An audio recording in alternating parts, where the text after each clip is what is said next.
Chapter 821. For his son's rude behavior, Agar Dorji didn't think it was wrong at all. On the contrary, he nodded approvingly. My son is right. Now that we have defeated the mercenaries, the scouts have also sent news that the number of mercenaries in the beginning city is less than 10,000. This is the best time for us to follow up the victory. There are a lot of provisions and 70,000 people in the city. They are all wealth. As he spoke, Agar Dorji already had a greedy look on his face. It was exactly the same as Harur Dorji behind him. They were indeed father and son. Yes. Sud Khan also nodded after hearing this. He also had the same opinion.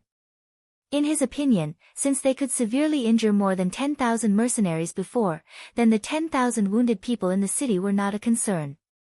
Among the 3 people in the alliance, 2 of them nodded. Logically speaking, they had set the rules for this matter.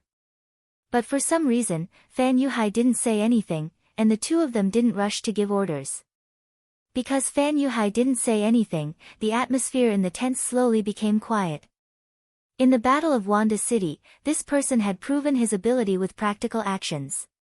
At this moment, everyone looked at him respectfully, waiting for his final decision. Among the crowd, only Harur Dorji had a look of impatience. In his opinion, Fan Yuhai was nothing special. He was just lucky and defeated the mercenaries once. This didn't prove that he was the best. However, even his father didn't say anything. Of course, he couldn't stand up and criticize Fan Yuhai. Time ticked by. Seeing that Fan Yuhai was still deep in thought, Sudor Khan couldn't hold it in any longer and asked, General Fan, is there something wrong? Yes, there is something wrong. Fan Yuhai finally raised his head. His face looked very solemn. What's wrong? Agar Dorji's mouth was quick. He leaned forward and looked impatient. If this person didn't say anything, he wouldn't give up. Report. At this moment, the voice of a scout suddenly came from outside the tent. Then, a man wearing a typical Mongolian costume entered the tent and knelt on the ground. He looked up and said to Sud Khan, Khan, the scout found an army in the southeast. There are about 2,000 people. Army? Have you found out who it is? Suda's confident smile disappeared in an instant. Could it be that a nearby tribe saw an opportunity and wanted to take a share of the pie? Without making the Sud wait for too long, the kneeling scout raised his head and said, reporting to the Khan, it's too far away to see clearly, but judging from the flag, it should be the flag of the war god. What? At this moment, not only did Sudar yell out in surprise, even Agadorji who was sitting on the left had a look of shock on his face. When ancient armies marched to war, they would each have their own flag, just like mercenaries. Most of them would use the 5-star flag, but wherever Yang Qindong appeared, unless they wanted to hide their identity, they would hang the 2 words War God to show their military might. Since the scout said that the other party was using the flag of the War God, needless to say, it should be Yang Qindong who appeared. As the saying goes, a person's name is like a tree's shadow. When they heard the name Yang Qindong, it was normal for the 3 people who had lost to him to change their expressions. The reason why they dared to set a trap in Yunda city was because they knew that Yang Qindong had gone to Baiming's capital and was not in the origin city. Otherwise, it was unknown whether they would dare to fight with the mercenaries so openly. Sud Khan and Agadorji did not speak. Even Fan Yuhai who was sitting on the right did not speak. They all needed time to digest the news they had just received. The scouts on the grassland were fast, had good horsemanship, and were very vigilant. However, they had a fatal weakness, which was that they could only show off in their own territory. They were not strong enough to extend their tentacles to other places, such as Baiming's capital. They did not have any basis for when Yang Qindong would come back. Everything was just guessing. But at such a critical time, the other party appeared and caught them off guard. After an unknown period of time, Sud Khan, who was sitting at the head of the table, finally could not help but say, Everyone, what should we do next? Should we fight or not? Why should we not fight? Hiraruo did not wait for the others to express their opinions and was the first to speak. He was captured by Yang Qindong and regarded it as the greatest shame of his life. Even in his dreams, he was thinking about how to turn the tables. Now that they had finally grasped the advantage, if they retreated just because they heard a name, wouldn't it prove that they were afraid of the great Ming's loyal duke? If they did not even have the courage to fight, how could they talk about revenge? Shut up.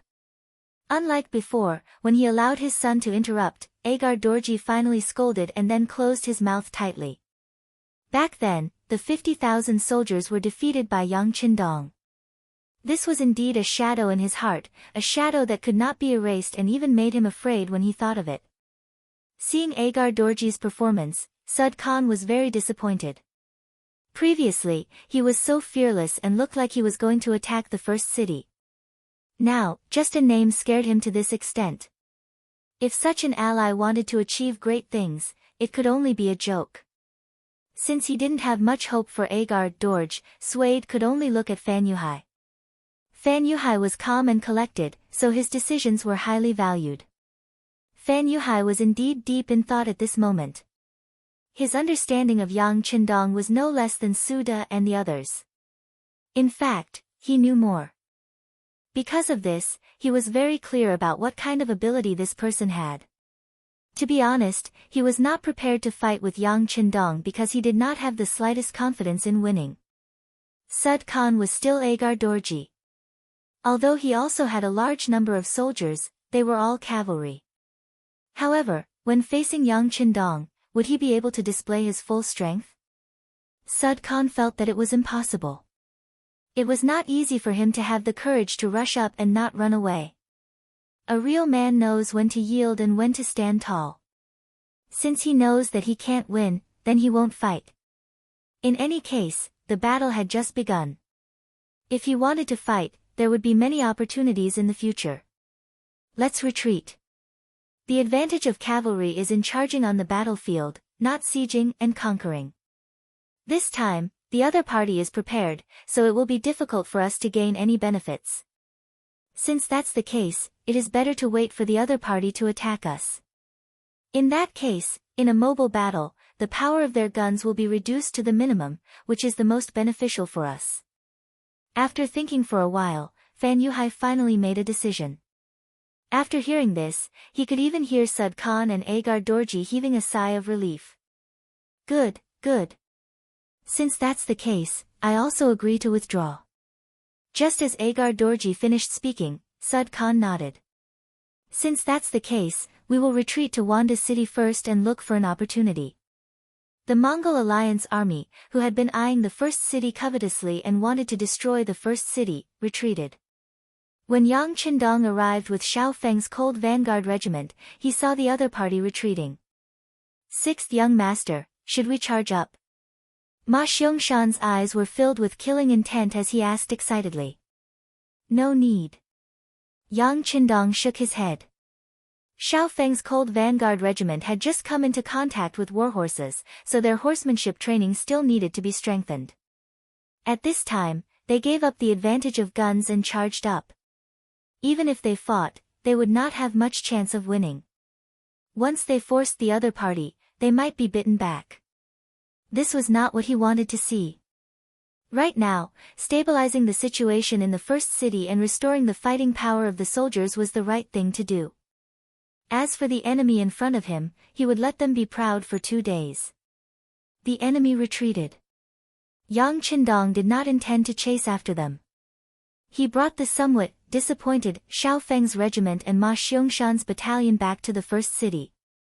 At the city gate, in the cold weather, Tiger's Mane was kneeling naked with a few dried branches tied to his back. Behind him, there was a group of officers kneeling. Among them, Su He, Zhui Feng, and the others were also in the crowd. He he. Seeing this scene, Yang Qindong could not help but laugh out loud. He actually played the game of carrying a bramble and asking for forgiveness. This made him feel like crying and laughing. Yang Qindong, who was riding on the white dragon horse, actually laughed. This scene was seen by some officers and they did not know what to do. After such a defeat, shouldn't the sixth young master be angry, or even very angry? What was the meaning of this smile? No one could see through Yang Qindong's meaning and thoughts. All they could do was to lower their heads even more. They just hoped that the sixth young master would not notice them. After all, losing a battle was not a glorious thing. If they were remembered at this time, wouldn't they be asking for trouble? Everyone knelt on the ground and did not say a word. It was not until Yang Qindong led the army to the city gate that he looked at the kneeling people that he finally opened his mouth and said, "What? Is this how you welcome me?" Facing Yang Qindong's questioning, no one dared to remain silent. Especially Tiger's Mane, who had the highest military position. He was the first to raise his head and said with a pained expression, "Young master, we did something wrong. Please punish me." All right. Victory and defeat are common in war. After all, we didn't lose the city. Everyone, get up. Yang Qindong had a smile on his face. There was no trace of anger. This extremely abnormal scene made many of the officers who were originally worried feel much more at ease. That's right. This time, they had lost the battle, but everyone had put in a lot of effort. They could only blame the enemy for being too cunning. Chapter 822. Under Yang Qindong's signal, Beta Persei also found a military coat and put it on Tiger's Mane. Then, everyone followed the sixth young master into the city. Although they had only been away for 3 months, the atmosphere in the city had changed. It was not as noisy as before. Even the number of people walking on the streets seemed to have decreased a lot. This was the reaction and result after a defeat.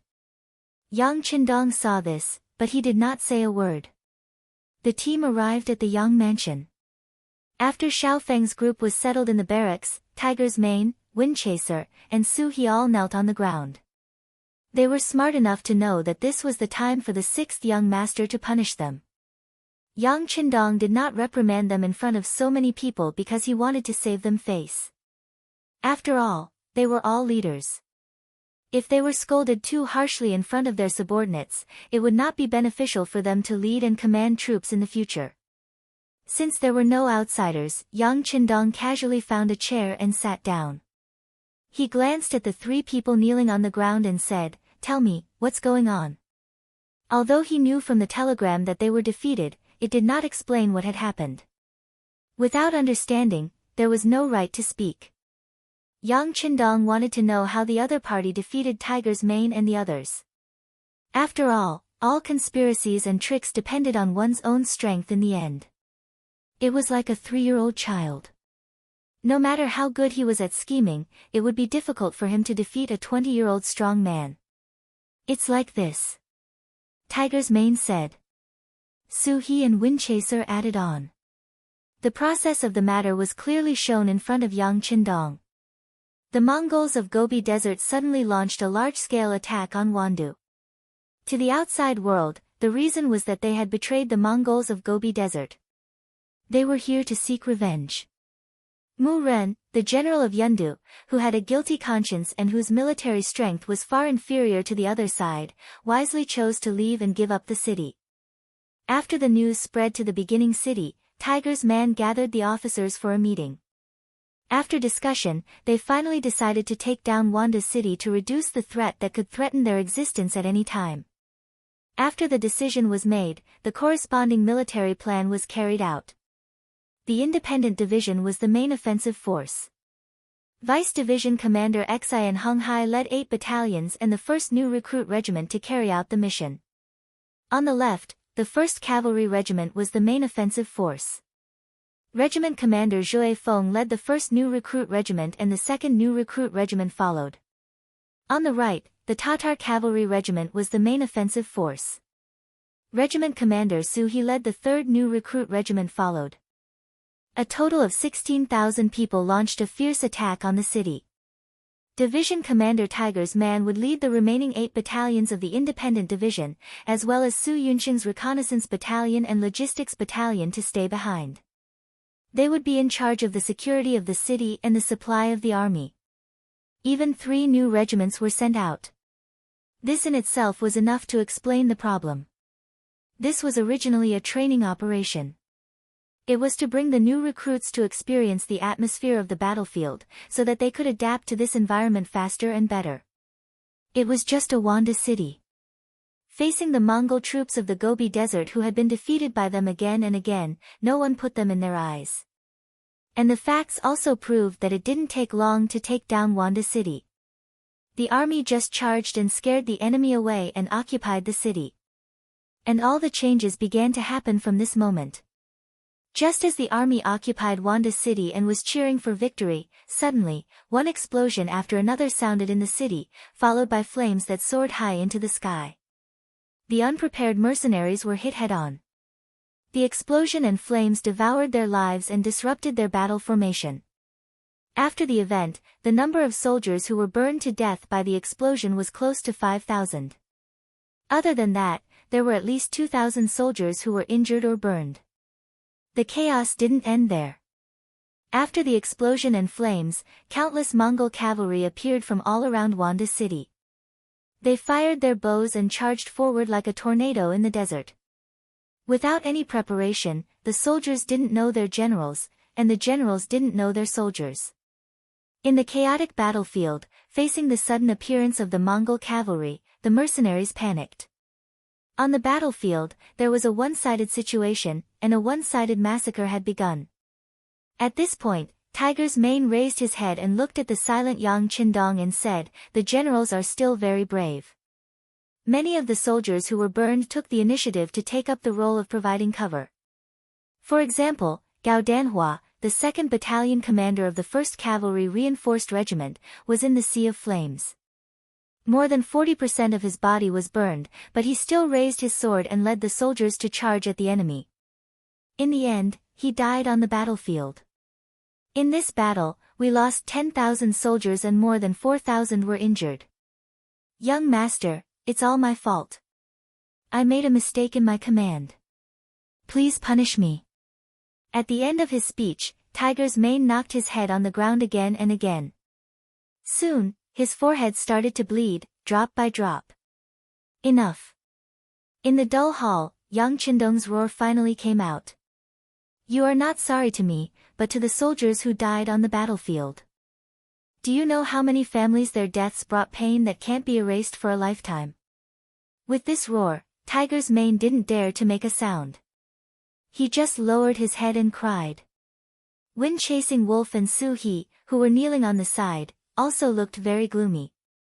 This time, Hu Mang, who was the commander of the army, was mainly responsible. But as his deputy, he didn't stop it and didn't find the problem. He was also guilty. The room became quiet again. After Yang Qindong shouted, his chest kept rising and falling. It was obvious that he was really angry. Beta Persei saw all of this and was also very worried. He stepped forward and whispered, Young master, take care of your body. It's bad for your body to be angry. Sigh. Yang Qindong sighed and then waved his hand.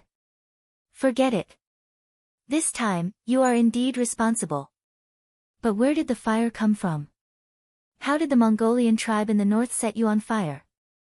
This is the main reason. Let me ask you, have you found out the reason? Ah. No. No. Tiger's Mane raised his head again, but the shame on his face was even heavier. This result seemed to be within Yang Qindong's expectations. He could also understand. After losing to such an extent, everyone was only thinking about how to defend the city. How could they have time to think about other things? He didn't say anything about it and just summed up this defeat. The three of you are senior officers. Each of you will be recorded with a major demerit and your salary will be deducted for a year. If you commit the same mistake again, you will be removed from the military. Do you have any objections?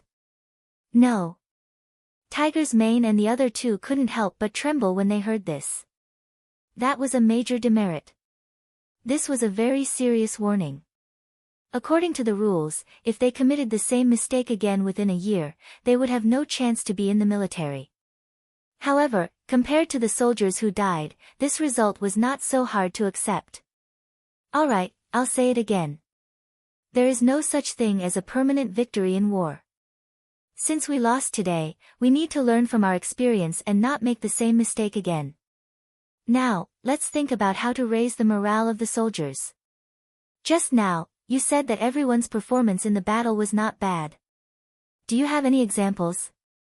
Yang Qindong had already punished them. The dead could not be brought back to life. He had to continue his career. He couldn't just stop because of a defeat. Yes, there is. Tiger's mane raised his head and immediately reported what he heard and understood. A new idea began to form in Yang Qindong's mind with these reports. On the third day after Yang Qindong entered the origin city, his family also came to the origin city. Before they came, they had heard a lot about this city, but everything was just in their imagination. However, when they really entered this place, all kinds of exclamations naturally came out from their mouths. The origin city was naturally much worse than the capital of Baiming. It was even a little worse than the old city like Xian Mansion.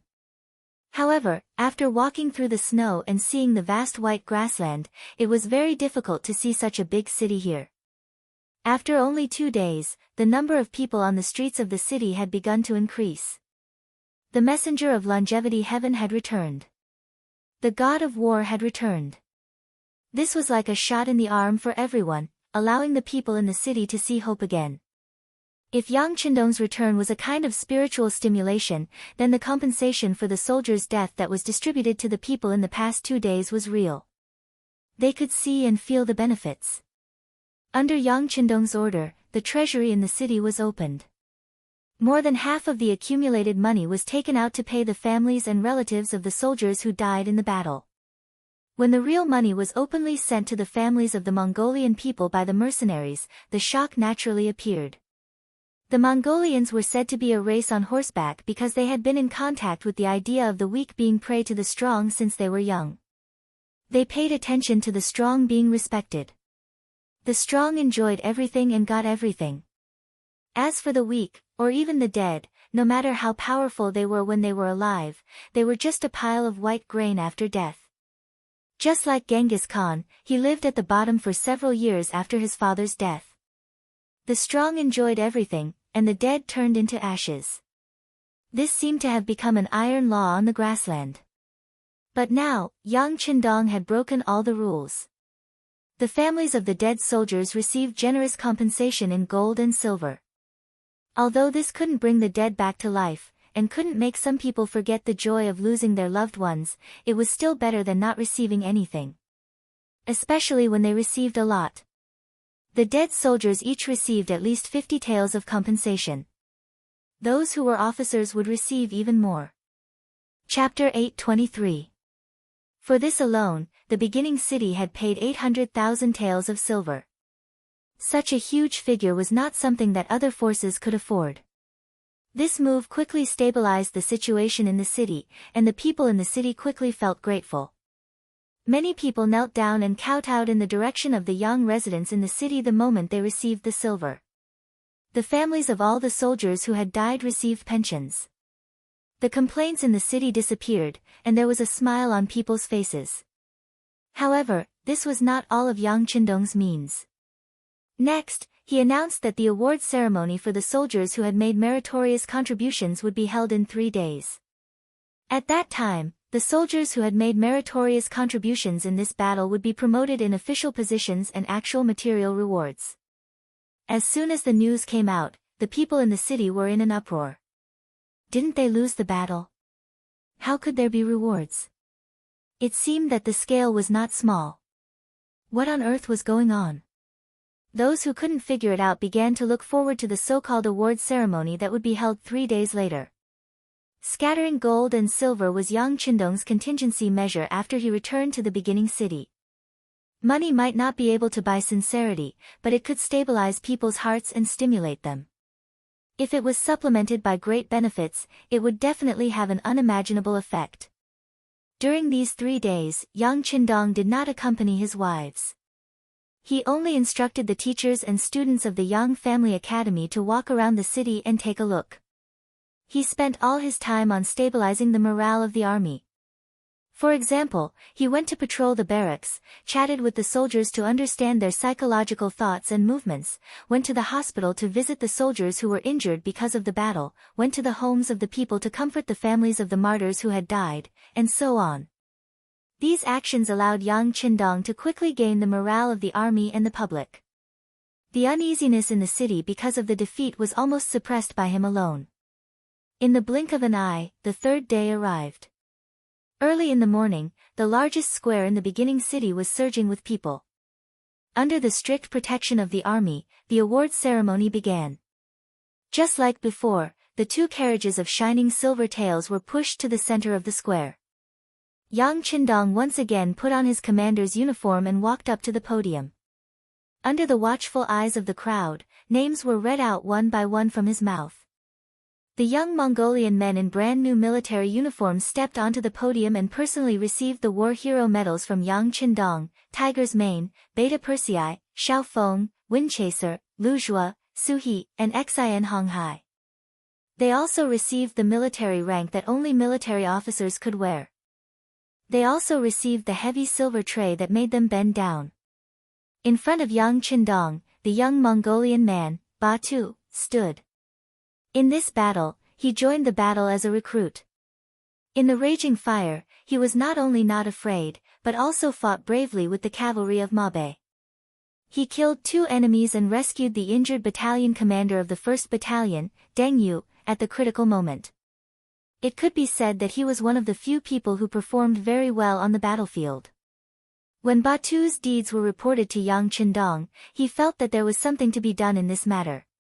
Finally, under his support and decision, he became a typical example among the recruits and stood on the podium of the award ceremony.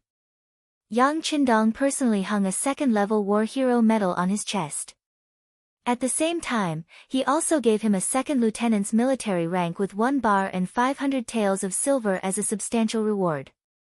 Holding the tray in his hand, Batu's face was red, and his face was full of smiles.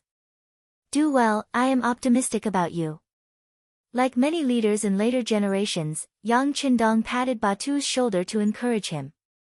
It was these 7 words that made Batu extremely excited. Until he walked past Yang Qindong and came to the podium that was equipped with loudspeakers and batteries, his face was still red and excited. Hello everyone. My name is Batu, I am a native Mongolian. I grew up in a happy family. My father, mother, and sister accompanied me as I grew up. At that time, the sky was so blue and the water was so fertile. Even when it snowed in winter, the snowflakes were so pure and white. But all this happiness was disrupted by a sudden incident. That day, 4 Walla bandits came to my house, my father. Batu was still talking about his strength on the podium. Yang Qindong and the others had already taken their seats in the 1st row of the podium. Sitting on his right was Beta Persei. Yang Qindong had already read the investigation about Batu's day. He knew that he would be Beta Persei's future brother-in-law, so he took this opportunity to give him a chance. Now, it seemed that this person's performance was not bad. Seeing Beta Persei looking at him, Yang Qindong said softly, "Not bad, he did very well. Thank you, young master, for your praise and for giving him this opportunity." Beta Persei was also very excited. Then he looked at Batu, who was still on the podium, with a gratified expression. Although he and Kikij spent 2 days and 2 nights teaching him, it was undeniable that what he said was the truth, and it was also the most infectious for other Mongolians with similar experiences. To be able to achieve this effect, everything was enough. Beta Persei was not the only one who spoke. 2 other Mongolian soldiers who had made contributions in this battle also spoke.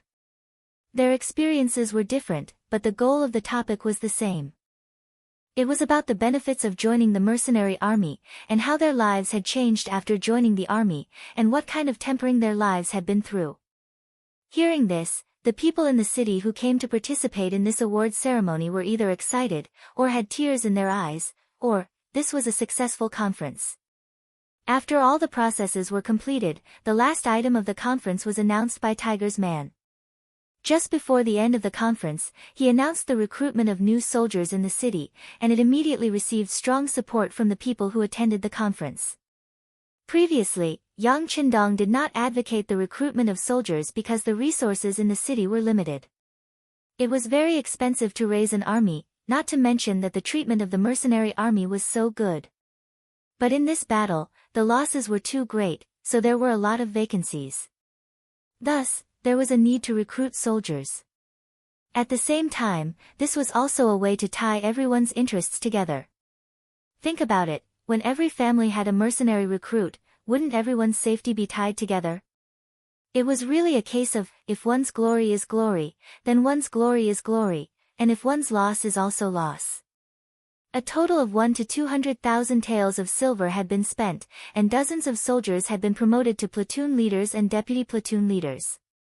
This was the best example.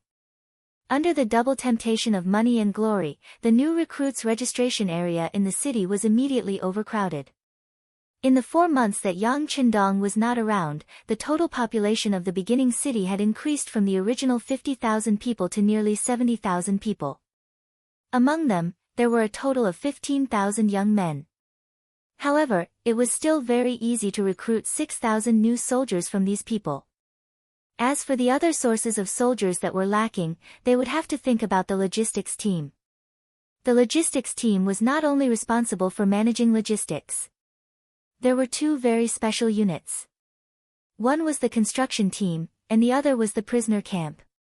Their population alone had exceeded 10,000 people. They were all made up of prisoners who were captured in the war. The former was the reserve troops of the mercenary army that had surrendered, while the latter had not completed the transformation and had not completely surrendered. Choose 6,000 people from the construction team to reorganize into the army. Choose another 6,000 people from the prisoner camp to enter the construction team and continue the transformation. Tell them that as long as they perform well, they may be able to become a member of the mercenary army. If they don't perform well, they will work for the rest of their lives. Since Yang Qindong had spoken, as the nominal leader of the logistics team, he took over this task and began to adjust. It had only been a few days since they returned to the beginning city, and the losses of the army from the previous battle had been replenished. Perhaps their combat power was not as strong as the previous mercenary veterans, but at least in terms of numbers, they had reached the same level as before. Even in terms of morale, there was not much difference. Seize the time to train. Let the new veterans get used to each other as soon as possible and meet the requirements of being able to go to the battlefield. After leaving these words to Tiger's Mane and the others, Yang Qindong left the barracks outside the city and returned to the Yang Mansion in the city. In the Yang Mansion, the director of the beginning City Security Bureau, Feng Liang, and the captain of the Langia Special Forces, Tai Hu, had been waiting here for a long time. As soon as they saw Yang Qindong coming back, the aura of the 2 people who were originally straight changed. They restrained their sharpness and lowered their noble heads. You guys are here. Tell me, how is the investigation going? Yang Qindong nodded to the 2 of them. Then, accompanied by his servant, Yang Si, he entered the side hall and sat down in front of the chair. Yang Si's body was very strong. He seemed to be seriously injured that day, but it was caused by excessive bleeding. Once he woke up after the blood transfusion, he quickly became lively again.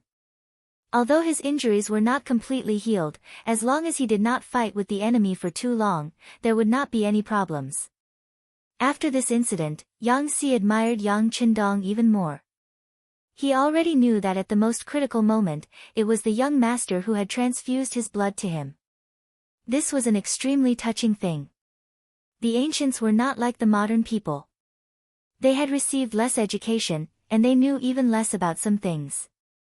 In the eyes of many of them, blood was something that could save one's life. How could they casually give it to others? But the young master had done this. How noble was he? How lowly was he? Was it worth it for the young master to do this? He still remembered that after waking up, Yang Si was in so much pain that he wanted to die. He thought that it was his fault that the young master had transfused his blood to him. Later on, the doctor, Yuan Heping, explained a lot of things to him, and said that human blood could be produced by themselves. As long as he did not bleed excessively, he could slowly recover. But from then on, he became even more loyal to Yang Qindong. Chapter 824. Yang Si stood beside Yang Qindong, less than 2 meters away. This was to ensure that no matter what danger occurred, he could step forward at the first moment and use his body as a meat shield to protect the young master's safety.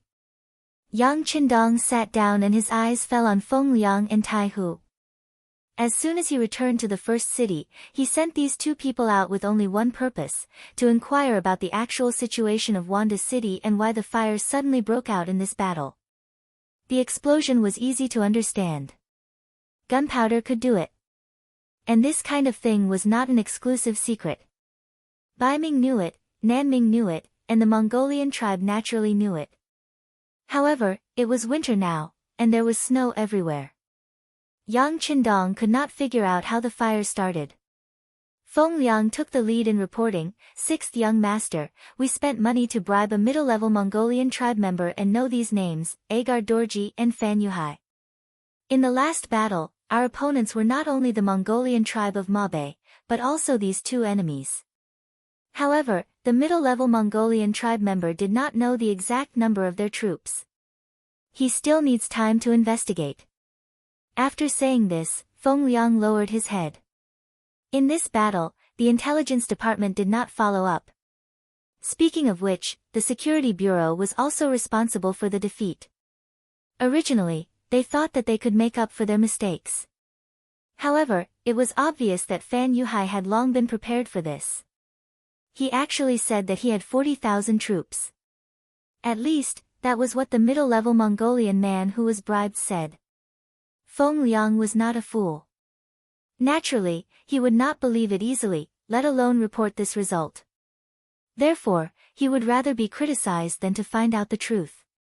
When he heard the name Agar Dorji, especially Fan Yuhai, Yang Qindong, who was originally sitting there, could not help but frown. He had never thought that these people would mingle together. He knew that Agar Dorji wanted his son to marry Princess Tuya and wanted to form a marriage alliance with the Mongol tribe in the north of the desert. Logically speaking, the two sides should be enemies. But now, in order to deal with him, they had joined forces. It had to be said that there were no eternal enemies in this world, only eternal benefits. As for Fan Yuhai, this person was also an old enemy, and belonged to the slippery kind. He did not expect that after fighting in the south, they would now meet in the north. It was really like the old saying, enemies do not meet. A thought flashed through his mind. He remembered these two people. Since he didn't know their actual situation, he shouldn't act rashly for the time being. He turned his gaze to Tai Hu. He had asked this person to investigate how the fire had started. "Sixth young master, Tai Hu is incompetent. We have not gotten the results yet, but it should be soon. We have more or less figured out the terrain of Wandu. Next, we only need an opportunity to figure out the cause." Tai Hu, who had his head lowered, had a guilty look on his face. He always boasted in front of Yang Qindong. In his words, there was nothing in the world that their Wolf Fang special forces could not do. But now, the task had been handed in to him for 4 days, but there was still no clear result. He was ashamed. "Well, then I will give you a few more days. I don't want to drag this matter on for too long. You can do as you see fit." Yang Qindong did not blame them. The current Wandu was not the same as before. There were many Mongolian cavalry stationed there. It was not easy to inquire about information there without being discovered. But he had confidence in the Security Bureau and Wolf Fang. These were two incomparably powerful fists. As long as there was enough time, they would definitely send back the results. Feng Liang and Tai Hu left. Just from the way the two of them went out, it was obvious that they were holding back a lot of energy. It was conceivable that the next time they came to report, there would definitely be a result. Just as the two of them left, 3 women came in hand. They were the second Madame Qiao Yin, the fourth Madame Lady Xiang, and the seventh sister Yang Duo. It had been 3 days since they came to the first city. They had gradually become accustomed to the environment here, especially the greenhouse plantation outside the city. It was their favorite place to go. Not only was there green grass that was different from the winter snow, but the vegetables there were also the freshest. They were picked and made into delicious food. The taste was very good.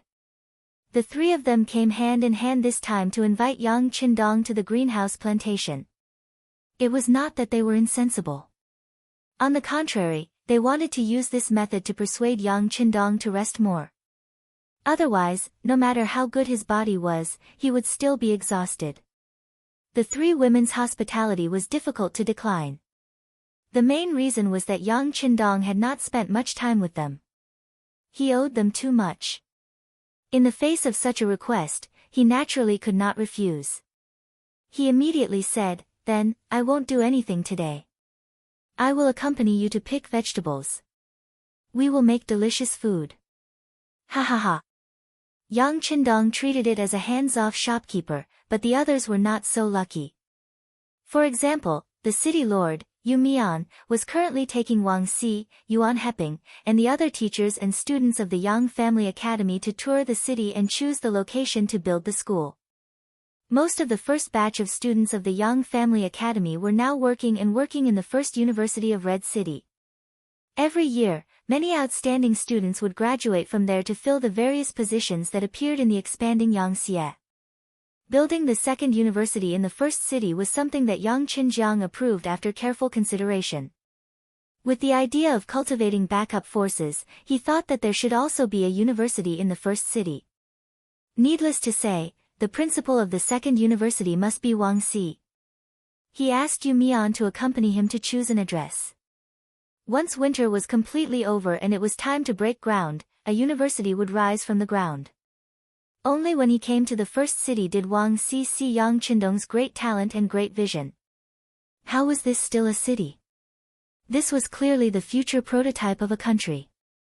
He remembered that before leaving the capital, his grandfather had told him that the strength of the Duke of Loyalty should be far stronger than what outsiders saw. At that time, he did not believe it, but now, the facts were in front of him, and he had no choice but to believe it. It was precisely because of this that Wang Si did not have any doubts. On the contrary, he was very excited. He knew that he had encountered a good era and an opportunity to let go of his hands and feet.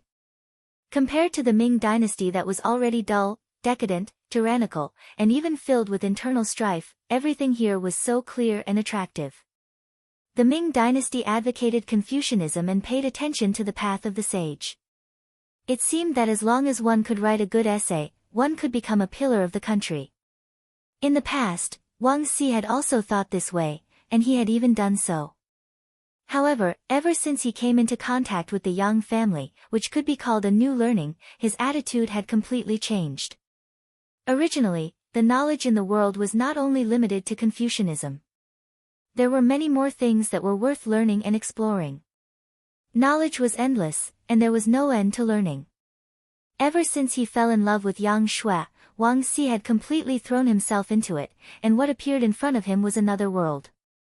Now that he was able to leave the capital and come to the origin city, it was equivalent to providing the Yang family with a strong enough soil. In addition, Yang Qindong rarely used people based on seniority. He had always used talents in a different way, and this made Wang Si even more excited. He knew that the greatest opportunity in his life had come. As long as he could seize it, he would become someone like his grandfather, or even someone more powerful than his grandfather. For this goal, Wang Si worked hard and did his best. The first step was to choose the location of the school. Both Yu Mian and Wang Si were serious people. When they came together, they were naturally very careful in choosing the location of the school. Fortunately, there were too many open spaces in the origin city, and there were too many places to choose from. After just one day, the new location of the school was decided. Then, it was reported to Yang Qindong for approval. What kind of courses would be held in the new school, and who would be the preacher were the problems that the future principal, Wang Si, would have to consider after all. Finally, there was a chance to show off their skills. This was a good thing for most of the students of the Young Family Academy. In the future, they would not be confined by various rules. They only needed to follow their own thoughts and work hard to complete it step by step. If their performance was outstanding, there should be no problem with a golden path for them to walk on. One had to know that their teacher was loyal and courageous. With this, how could the students be afraid that they would not have a future? Of course, not every student was so excited. Just like Junko, one of the few female students, she was very conflicted at this moment. She left Baiming with the team. Along the way, she saw the different customs and environment of the Great Ming Dynasty. It let her know how vast the real Great Ming Dynasty was. It also let her know that her country was so small and weak. As soon as she arrived at the origin city, a new feeling once again refreshed her worldview and outlook on life. Although many of the people living here were not rich, their faces were full of happiness from the bottom of their hearts. Although some of them had just lost their loved ones because of the defeat, this did not break them down. On the contrary, many people thought that the reason why they lost the battle was because there was no god of war to command the battle. Now that the god of war had returned, they would still restore their history of winning every battle. Their future life would only be better. This kind of yearning for the future as well as a positive and optimistic attitude was very infectious even when Junko walked on the street. In contrast, her country, including her father and those ministers, only knew how to fight for fame and fortune in a small place. But in fact, how many people really cared about the lives of the people? Chapter 8:25. Everyone else was seeking change, and they were all getting better and better with each passing day. Where should Japan go from here? As a member of the royal family and a princess, Junko had to have some ideas. But at the same time, a choice was placed in front of her. Should she return to Japan now or stay here to learn more? Walking out of the capital of Baiming, Junko knew that she was safe. Here, Yangqingdong was the sky and the earth. As long as there was no order from him, no one would restrict her actions. That was to say, from the moment she stepped into the city, she had gained complete freedom and the right to choose. If she stayed, she should be able to learn more. She could see how the academy developed from nothing, how it grew, and how it combined what she learned with reality to benefit the country and the people. It could be said that this was a very good learning process. Once he learned it, one day when he returned to Japan, if he learned from it, he should be able to shake Japan, bring a new wind there, and strengthen himself. But would reality give her so much time? Junko asked Yang Qingdong and knew that the advanced artillery that her father wanted had been passed to Japan. That was to say, the battle between the royal family and the general might start at any time. If that was the case, how could she still have the heart to stay here? She wanted to go back and help her father. Junko was troubled by whether to leave or stay for several days. But in the end, the honor of the country prevailed over everything. She finally made the decision to leave. As for whether she would lose the best opportunity to learn after doing so, she really couldn't care less. Junko came to the Yang mansion and said goodbye to Yang Qingdong. She was received in the study. The study was an important place in the Yang mansion. Usually, even the two madams were not allowed to come here without permission. Just like when they were in the Yang manor, this was already an iron law. Generally, those who could be received in the study were important people. Junko was surprised to see Yang Qingdong here. But thinking that she was going to leave, she didn't have so many thoughts in her heart. Yang Qingdong was sitting at the desk, writing something. Feeling Junko's entry, he said without raising his head, "Wait a little longer. It will be done soon." Yes. Over the past 2 years, Junko had already gotten used to Yang Qingdong's orders. She involuntarily complied and sat down on the chair placed in front of her. Then, she sized up the study room. This was the first time she had entered this place. She saw many books on the bookshelves. Just by looking at the names, she could tell that many of them were not available outside. This could be seen from the gorgeous book covers. Yang Qingdong didn't have to wait for long. He stopped writing, stretched, and turned to look at Junko. For a moment, their eyes met. Today, Junko seemed to have dressed up and put on some light makeup. Her skin looked very clean, and her face was also very clean. Coupled with her delicate facial features, she gave people a very comfortable and pleasant feeling. Have you made your decision? His eyes only stayed on Junko's face for a moment, then moved to her eyes and asked. Yes. Facing such a gaze, even a somewhat burning one, Junko didn't know why she was a little nervous. She just answered and quickly lowered her head. Yang Qindong said generously, if you want to leave, then leave. This is my promise to you. You don't have to be so evasive. You don't owe me anything. By the way, I just wrote something. If you really want to go back to Japan and build an academy, it may be of help. He actually wrote something for me. Doesn't that mean he has me in his heart? At this moment, Junko's heart couldn't help but beat wildly. It would be a lie to say that she didn't have any feelings for Yang Qindong. Just like how beauties loved heroes, this seemed to have become a common problem. No matter how strong a woman's heart was, she would always hope to find a stronger man to rely on and rely on. Not to mention that Yang Qindong was young and handsome, giving people the feeling that he was omnipotent. How many girls could resist such a man? Once upon a time, Junko's heart was filled with Yang Qindong's figure.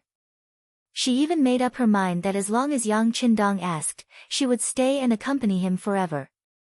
Even though she knew that Yang Qindong already had 5 wives, she still took the initiative to ignore this layer.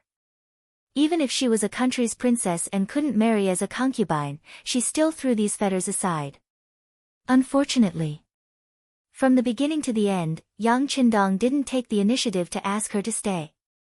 At most, he gave her a choice. This feeling finally made Junko give up the beautiful dream in her heart.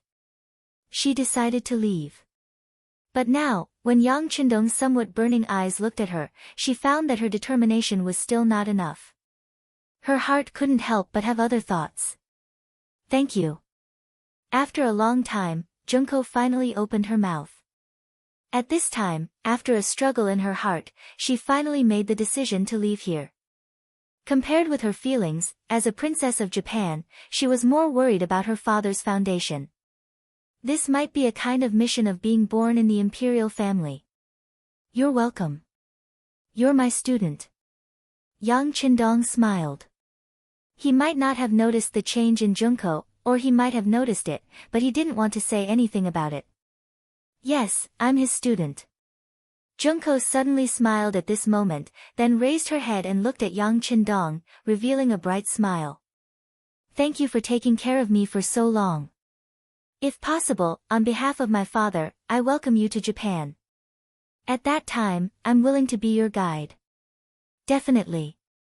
Yang Qindong smiled. He had to go to Japan, but when that day came, he was afraid that not many people would sincerely welcome him. By the way, a battalion of soldiers will go out of the city the day after tomorrow. They will go to the sea town in the Neurgendusi area to receive the goods shipped from the sea. You can leave with them. Those soldiers will protect your safety along the way. Thank you. After thanking him again, Junko didn't know why, but her heart seemed to be empty, as if something had dissipated. This made Junko, who was holding a stack of documents, walk out of the Yang mansion with a stunned expression on her face. Until she stepped out of the Yang mansion's gate, tears flowed down her face. She thought that maybe she would never see him again in the future. But what she didn't know was that they would meet again soon. It was just that at that time, it would be in a different way. Yang Qindong didn't show any discomfort with Junko's departure. This woman was very beautiful and smart. For a certain period of time, she really touched his heart, and he even had the idea of marrying her as a concubine. But his own ideals and mission made him not say those words. Even though he clearly knew that even if he asked her to stay now, there was still a high chance of success, he still didn't do that. She has her own mission after all. I just hope that she can be safe. When we meet again one day, maybe everything will come naturally. After sighing in his heart, Yang Qindong shook his head and temporarily put Junko's matter aside to consider the situation in Start City. The weather had begun to warm up, and the ice and snow also showed signs of melting. Once the grass began to grow again, spring would come for the tribes on the grassland. The newly grown water plants would be very beautiful, which was also the favorite and happiest time of the nights. Of course, it was also the time when war broke out.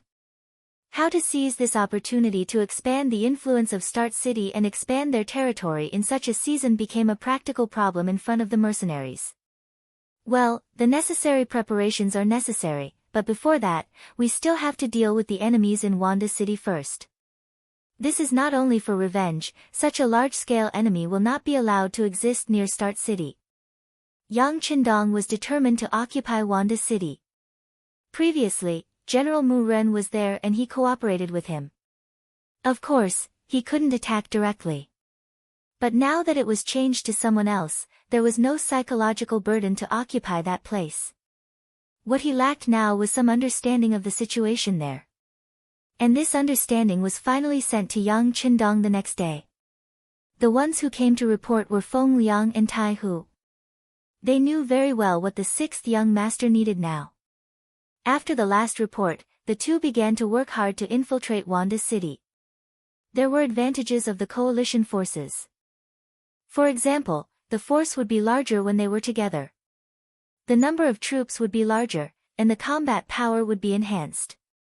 But at the same time, there were many disadvantages, such as the chaos in management.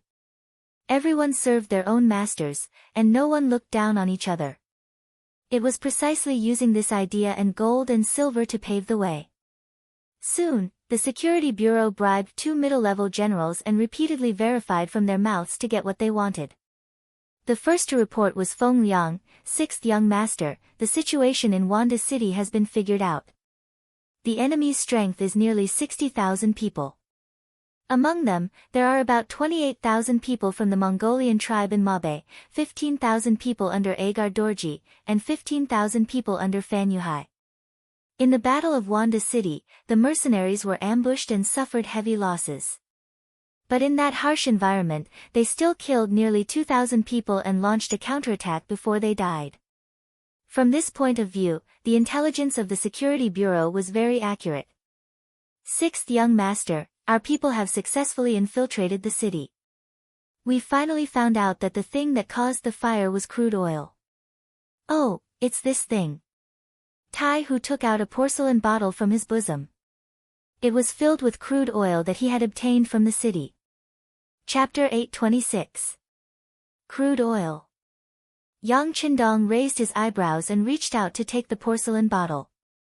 After opening it and smelling it, he nodded involuntarily. He had read about the so-called crude oil in some books before. This thing should be said to have been recorded as early as the Han Dynasty.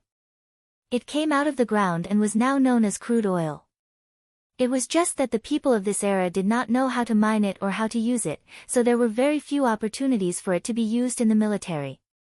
Presumably, even the crude oil that caused the fire last time should have come out of the ground. It was the kind that could be easily obtained and used by the Mongolian army. If this was the case, then the combustion must be very strong. Everything was logical. So it's this thing. Have you found out where they got it from? Yang Qindong, who had more knowledge about crude oil, asked curiously. I've figured it out. This thing appeared in the low-lying area between Wanda City and Guangwu Town. Our people also went there to take a look. Although most of the crude oil has disappeared, if we look carefully, we can still find some. Tai Hu replied with his chest puffed out. It could be seen that this time they really put in a lot of effort and investigated everything very clearly. Is there still this kind of crude oil in Wanda City?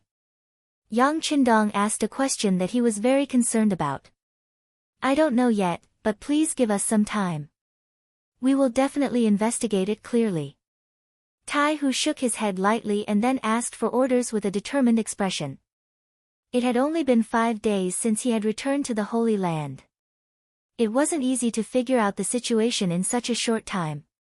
However, it was still impossible to fully understand the situation in Wanda City. Yang Qindong naturally understood this. He also knew that time was a little short, but he could not wait any longer. the mercenaries gave people the feeling that they were invincible and invincible. This was the reason why they were able to grow so quickly. On the other hand, if he lost again and again, no matter how much money he took out, there was no way he could restore the morale of his men. Of course, there was another more important reason. This time, someone had taken advantage of his absence to slap the mercenaries. If he did not return the favor, it would be hard to avoid rumors that would shake the morale of the army, and would be looked down upon by the other forces. This was the main reason why Yang Qindong was so anxious to mobilize his troops. Be it the fact that the Mongol alliance army had heavily injured the mercenaries or the fact that they were occupying the city and not leaving, it was a provocation. If he didn't show any reaction after a long time, who would take the mercenaries seriously in the future? Wouldn't the various legends that had been created in the past all be for naught? This was something he absolutely would not allow. However, in such a short period of time, he had made up his mind to fight because of the news delivered by Feng Liang and Tai Hu. Now that he knew the exact number of enemies in Wanda City and knew that there was a very flammable crude oil in the city, this was an opportunity placed in front of him. Yang Qindong was very good at grasping opportunities, and this time would be no exception. Pass down the order, all divisions and regimental commanders are to come to the Yang residence for a meeting immediately. Yang Qindong's eyes flashed with a bright light, and a bold plan had begun to form in his mind. After the 6th young master's order was passed down to the various battalions, the officers above the regimental level immediately rushed to the Yang residence. Soon, in the war room of the residence, all the officers stood there. They all puffed out their chests and looked at Yang Qindong, who was standing in front of the sand table with a calm and composed look. When all the regimental officers were present, Yang Qindong moved his gaze away from the sand table. At this moment, all the officers above the regimental level in the beginning city's military camp stood in front of him.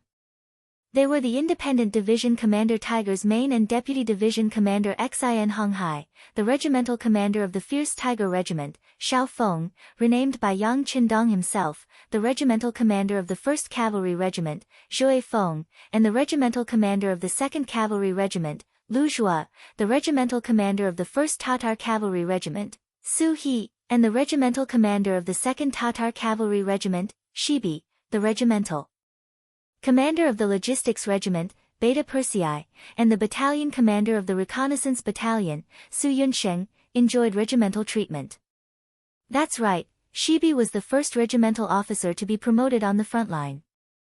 Unlike the others, even Tiger's Mane and Xiao Feng, who was standing there, were people who had climbed up step by step. However, Shibi had indeed been directly promoted to the position of regimental commander from among the fallen generals. Before this person could be said to be unknown, but now, he was known to amaze the world with a single brilliant feat. Shibi's ability and wisdom were only known by Yang Qindong, who had the deepest contact with him. This person even had the same ideas as Yang Qindong when it came to matters. He was originally a general in the Tatar army, and he was half Han Chinese. Yang Qindong naturally had to put such a person in an important position. Naturally, there were some disagreements about Shibi becoming the regimental commander of the newly established 2nd Tatar Cavalry Regiment, but this was the order of the war god, and no one dared to openly question it. Yang Qindong believed even more that as long as he gave the other party a chance to perform, it wouldn't take long for everyone to see his strength clearly. At that time, no one would have any doubts about Shibi's appointment. His gaze swept across every single one of them. At this moment, every single one of them had their chests puffed out, revealing a pair of tiger-like eyes, perfectly displaying their best mental state at this moment. Today, I called you all here for only one thing, and that is to attack Wanda City. There was no opening speech, not even any words to boost the morale of the soldiers. This was because Yang Qindong knew that everyone had been waiting for this moment for a long time. Sure enough, in the next moment, everyone's eyes were filled with excitement. For example, Tiger's Mane and the others' faces were filled with killing intent. They had been waiting for this bloody humiliation for a long time. Very good. From your state, I can see that you all should be prepared. Since that's the case, I believe that there shouldn't be any problems. Now, I will announce the military order. In the war room, young Qindong issued orders one after another. The officers who were called by name stood at attention and promised to complete the mission.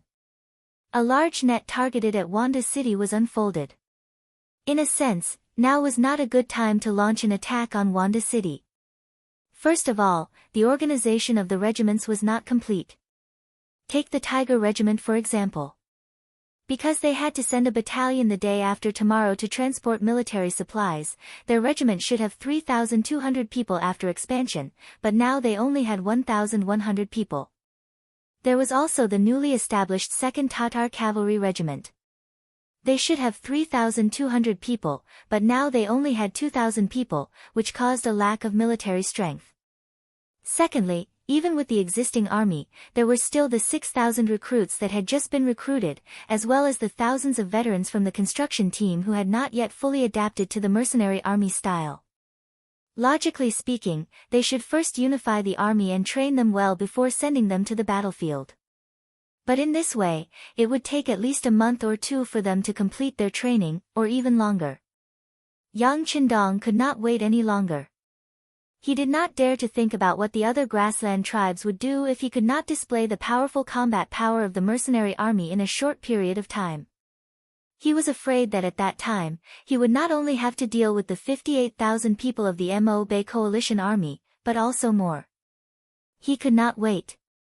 Moreover, sending troops now could also have an unexpected effect. Yang Qindong believed that they had a 60% chance of winning this battle. If they also had advanced weapons and were prepared in advance, this battle could be won. A series of orders were issued. All the officers did not doubt him. Although they knew that they were lacking in various aspects, this was the order of the god of war. They had to obey. From the fact that the god of war could not win without a battle, they also firmly believed that this time the victory would belong to them. The officers accepted the order and left one by one. In the end, except for Beta Persei, everyone left. Then the tall but cheeky Beta Persei came in front of Yang Qindong. "Young master, let's make a deal. Don't let our logistics team stay at home. I want to fight too." "No." Yang Qindong's expression became much more serious. "Beta Persei, don't think that your logistics team's task this time is very light. Let me tell you, once the war changes, the safety of the entire beginning city will be in your hands." "Oh." Beta Persei was rejected and said listlessly. Beta Persei did not believe that the sixth young master would make a mistake. He was clearly comforting him. Yang Qindong seemed to have seen through Beta Persei's thoughts and shook his head. It was always difficult for him to harden his heart in front of the people closest to him. "Well, don't have any psychological burden. If we win this battle, do you know how many captives there will be? When the time comes, your logistics team will be busy. As for how to screen out useful talents from these captives to join the mercenary army, that will be your business. This matter is of great importance." Beta Persei's expression became much more serious when he said this. The number of people in the logistics team was not fixed. It might only be a few thousand people at a time, and it might reach more than 10,000 people at a time. All of this depended on the performance of the soldiers on the battlefield ahead and how many captives they could capture. How to make use of these captives was indeed a very important matter. In other words, the logistics team's function was not only to cook for the soldiers, provide various weapons and logistical support. At the same time, they also had the role of fresh troops and replenishment troops. Once a good seedling appeared and it was discovered that several regimental commanders were fighting over a captive, the distribution of the captives would eventually fall on him. This was a very popular job. Of course, this was also a very important job. Only the most trusted people would be placed in this position. Chapter 827. As soon as he thought of the sixth young master's trust in him, the grievance in Beta Persei's heart disappeared. "Yes, young master, I completely obey your orders. You can rest assured that the logistics regiment will not let you down, but I can arrange for a deputy commander to guard the city for this battle. I can also follow you, young master, into battle." "No. Yang Qindong once again rejected Beta Persei. This time, all the generals in the city who can fight have been sent out. You're the only one left. You can't leave. Otherwise, if something really goes wrong, it will be a big deal. Oh, I'll obey your orders. Seeing how resolute Yang Qindong was, Beta Persei also knew the principle of going too far and not going too far. There were some things that he could ask for instructions once, but he absolutely could not ask for instructions a second time. The battle meeting was over, and the barracks outside the first city began to quietly mobilize. In order to ensure that their military intentions were not known by the other party, all the members of the reconnaissance battalion were dispatched and sealed off 20 miles around the first city to ensure that no enemy scouts could approach here and spy on any changes in the mercenaries. Then, after a full day and night of preparation, on the second night, the divisions and regiments acted according to the plan. In the middle of the night, a large number of cavalry rushed out of the barracks and went straight to the city 200 miles away. Other than their own weapons, the cavalry did not bring anything else. Even the food on their bodies was only 5 days of dry rations, in order to ensure that their speed was faster. As a result, in the night, on the snowy ground, black shadows could be seen running quickly. In the season where the snow had begun to melt, the cavalry did not have to worry about falling into the snow when running, allowing them to exert their fastest speed. It was often said that a horse could travel 1,000 miles in a day and 800 miles in a night. That was unrealistic. Perhaps there were extremely special warhorses that could do it, but this did not mean that it was possible. However, if they were to set off as soon as the sky turned dark, it would take them nearly 12 hours to reach dawn the next day. Traveling light and without any heavy supplies, it was still possible for them to cover 200 li in one night. When dawn broke, a large number of mercenaries with 5-starred flags suddenly appeared 20 li outside of Wanda City. They formed a fan-shaped encirclement, blocking the front and flanks. When the scout in charge of scouting outside the city saw this, he hurriedly returned to the city to report. When the cavalrymen in the city received the news, they immediately became restless. Only a small portion of the 50 to 80,000 cavalrymen had not been defeated by the mercenaries. Most of them had been defeated more than once. Suddenly, a large army of mercenaries appeared without any warning. It was easy to imagine how panicked they were at this moment. It wasn't just the soldiers, even Agadorji and Hararok, who had received the news, got up from their beds in a panic. They put on their clothes and rushed to the commander's residence in the city. By the time the father and son arrived, Sudra Khan was already seated in the hall, but his complexion wasn't good. It was obvious that he was frightened by the sudden news. What should we do? The mercenaries suddenly besieged the city. What should we do? Agadorji didn't wait for his but to sit on the chair and began to ask Sud for a plan. It was obvious that he was really panicking this time.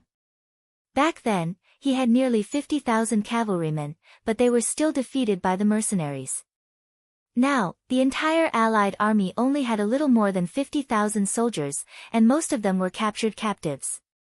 Compared to the elites that he had brought, Agadorji didn't think that the Allied army would have any advantage in this battle. Don't worry, let's wait for General Fan. Seward was annoyed by the questions and pointed to the empty chair on the right. He really didn't have any ideas now. In his opinion, since the mercenaries took the initiative to attack, they must be prepared. He really didn't have any good ideas on how to deal with the enemy. He could only wait for Fan Yuhai to appear and see if he had any ideas on how to deal with the enemy. Agadorji noticed that Fan Yuhai hadn't arrived yet. His face couldn't help but sink. He coldly snorted and said, "What time is it now? Why isn't General Fan here yet? What is he doing? What is he doing? I'm afraid he still hasn't gotten up from that woman's belly last night." Ha! Hararok cooperated with his father. Then, a wretched expression appeared on his face. It was as if he had fallen into some kind of imagination. Sud helplessly shook his head when he saw the strange expressions of the father and son. As far as he knew, Fan Yuhai wasn't into this. At least during the time they were together, he didn't hear that Fan Yuhai had such a hobby. However, the mercenaries had already appeared outside the city. It was indeed strange that he hadn't appeared yet. The wait was always long. After the time it took for an incense stick to burn, Fan Yuhai, who was clad in armor, finally arrived. When he stepped into the hall, Hararaka's mocking voice sounded. "General Fan, you're so busy. I thought you would only appear after the enemy breached Wanda City." Fan Yuhai didn't stop as if he didn't hear the mocking voice. He walked to the chair on the right and nodded to Sood and Agadorji as a greeting. As for Hararak, who didn't even have a seat and had to stand to talk, Fan Yuhai didn't even look at him. It was as if he didn't exist. This time, Hararak was furious. The feeling of being ignored made him angry. He wanted to continue mocking Fan Yuhai, but at this time, Sood said, "General Fan, you know about the mercenaries outside the city, right? Do you have any countermeasures?" "Yes, I know. Just now, I went to the city wall to take a look. It was indeed mercenaries outside the city. Moreover, this time, the war god came personally." Fan Yuhai nodded. The reason he came late wasn't because he was lazing in bed, but because he went to the city wall first to understand the situation. Sood nodded in satisfaction when he heard Fan Yuhai say that he understood the situation. This was what a general should do. He wasn't a petty person who only knew how to stand there and mock others. Once on the battlefield, he wouldn't be of any use. It was just that the war was imminent, and this thought only flashed through Suda's mind. When Suda heard that Yang Qindong had also come, he asked in a daze, "War God is also here?" "Are you sure?" "Yes, the flag that belongs to the war god has been raised. Since he is in the grassland, there's no reason for him to not come out." Fan Yuhai didn't have a telescope, so he couldn't see that far. However, based on his intuition, he believed that this old opponent must be among the mercenaries outside the city. Seeing that Fan Yuhai was so sure, Sood's expression changed again. "Even the war god is here. I think they must be determined to get Huan City. What should we do?" "Of course we fight." Fan Yuhai blurted out as if he was talking about an extremely ordinary thing. Indeed, the mercenaries appeared so quickly. It had only been 7 days since the last defeat. They had made a comeback, which was indeed a bit beyond his expectations. In his opinion, after suffering such a heavy blow, the most important thing to do was to conserve energy and guard against them attacking the beginning city. Why would they take the initiative to attack others? However, the war god was the war god.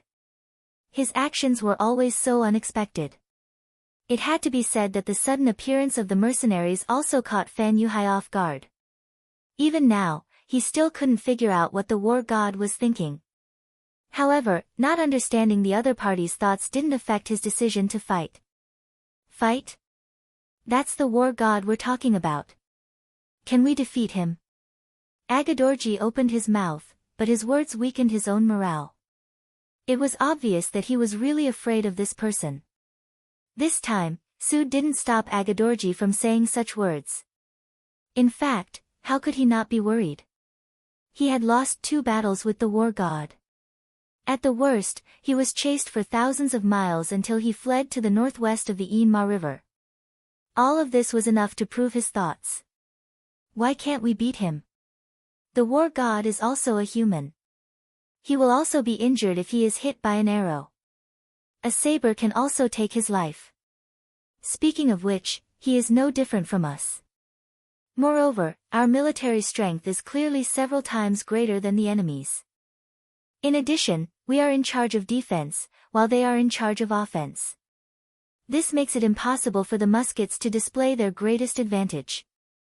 Fan Yuhai stated his decision and the basis for it. Then, his gaze fell on Suda. Obviously, he wanted this person to make the final decision. This. Sood didn't immediately answer Fan Yuhai's question. Instead, he turned his gaze to Agadorji and asked, "Lord Agadorji, what do you think of this matter?" Agadorji wanted to express his opinion, but Fan Yuhai beat him to it. "Lord Agadorji, we can't hesitate anymore. If we only think of running away because of the appearance of the mercenaries, when will we be able to defeat them? Moreover, in the last battle, we have already proven ourselves and proved that the mercenaries are not invincible. If we retreat without fighting this time, I'm afraid that we won't have the chance to win in the future. Are we going to live a life of hiding in the future? Are we going to live like rats in the dark for the rest of our lives? Fan Yuhai had to interrupt. Otherwise, once Agadorji expressed his opinion, there would be no need for this battle. He was afraid that they would really have to retreat. He had long heard that the Mongols ate meat while the Central Plains people ate grass. The grass eaters couldn't beat the meat eaters. However, when he came here, Fan Yuhai realized that the reality was not as he had imagined. Everything was reversed. The once glorious grassland cavalrymen were so scared that their legs turned to jelly when they heard the name of the mercenaries. They were already scared before the battle. Chapter 828. Originally, Agar Dorji wanted to call for a retreat. He was truly afraid of Yang Qindong, but now that Fan Yuhai said so, he didn't know what to say. On the other hand, although Suitor was also afraid of Yang Qindong, it wasn't to the point where he would retreat without a fight. Now that he heard Fan Yuhai's words, he pondered for a moment and asked, "How confident are you in this battle, General Fan?" "At least 50%. Fan Yuhai answered quickly this time. Clearly, he already had a plan in mind. He was being conservative. He had already gone to the city wall to take a look. The sudden appearance of the mercenaries did scare some people, but the enemy's strength was limited. From afar, there were only about 10,000 people. If the three sides combined, there would be close to 60,000 people, and all of them were cavalry. In the past, such a force wouldn't be a problem to conquer the southern Ming Empire.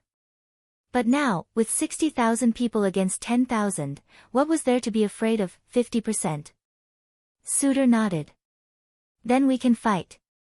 How about this? I will hand over the command of my Mongol army to you. I hope you won't betray this Khan's trust. The atmosphere in the hall froze because of this sentence. Agar Dorji raised his head in disbelief and looked at Suitor. Handing over the military power was equivalent to handing over all of his family's lives. Suitor was really magnanimous. Thank you so much. Yuhai won't disappoint you. A look of surprise flashed across Fan Yuhai's face, but he quickly recovered. However, when he opened his mouth, the way he addressed Khan had already changed. He only called him Khan and did not mention his name, but it was already a sign of closeness. Good, good. Suitor seemed to be very happy when he heard the change in the way he addressed Agar Dorji.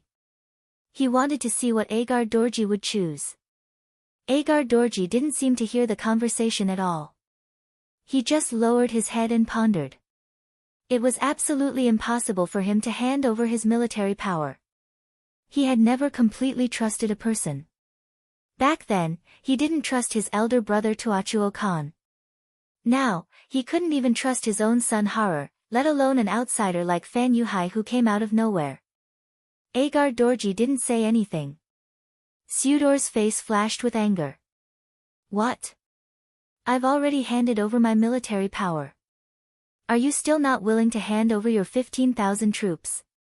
If they wanted to defeat the mercenaries, they had to give it their all. They couldn't afford to have any other people involved. Since that's the case, Yuhai will go out and prepare. Fan Yuhai, on the other hand, didn't seem to have any intention of forcing Agar Dorji. Perhaps he knew that even if he tried to persuade him, Agar Dorji wouldn't hand over his military power. If he went overboard, it would only lead to internal instability. Since that was the case, it was better not to force him. Of course, he dared to make such a decision because he had the determination to defeat the mercenaries after taking over the military power under Sud Khan. So what if he was a war god? Without soldiers, how could he overturn the heavens with his own strength? After Fan Yuhai finished speaking, he didn't wait for anyone else to say anything and turned around resolutely. Sud Khan coldly snorted, flicked his sleeves, and stood up. He didn't even look at Agadorji, leaving the father and son alone in the hall. Father, they've all left. Let's go back too.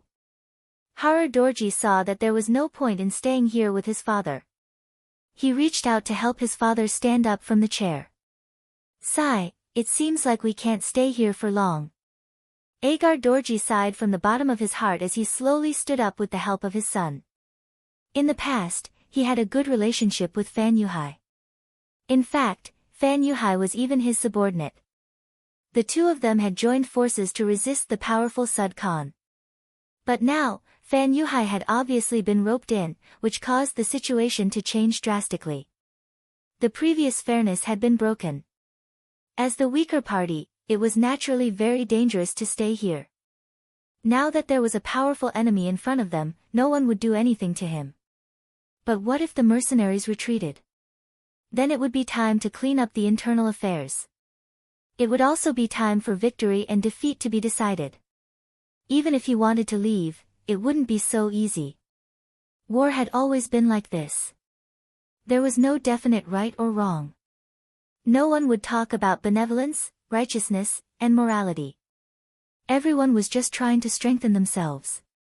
In order to achieve this goal, everyone might be friends eating meat and drinking wine together today. Tomorrow, they might draw their swords and fight to the death because of benefits. Agadorji's sigh was heard by his son, Halajuo. Halajuo was quite clever, so he suggested, "Father, let's just watch from the sidelines for now. We don't need to worry about who wins or loses. Let's just let them fight until both sides are injured. This will only be beneficial to us." Agar Dorji raised his head with a look of hesitation. Originally, he wanted to send some troops to express his goodwill. But when he heard his son's words, he felt that it was very reasonable. That's right, since they were going to fall out, what benefits would there be if he didn't send troops? At most, he would lose his own troops. In the face of a great enemy, who would dare to do anything to him? Since that was the case, he might as well laugh and watch the wind and rain. Perhaps there would be an opportunity for him. My son is right. How about this? Father is tired and needs to go back and rest. During this time, without my orders, my army cannot move a single soldier. Those who disobey will be executed. Agar Dorji's voice was like a flood, his expression firm.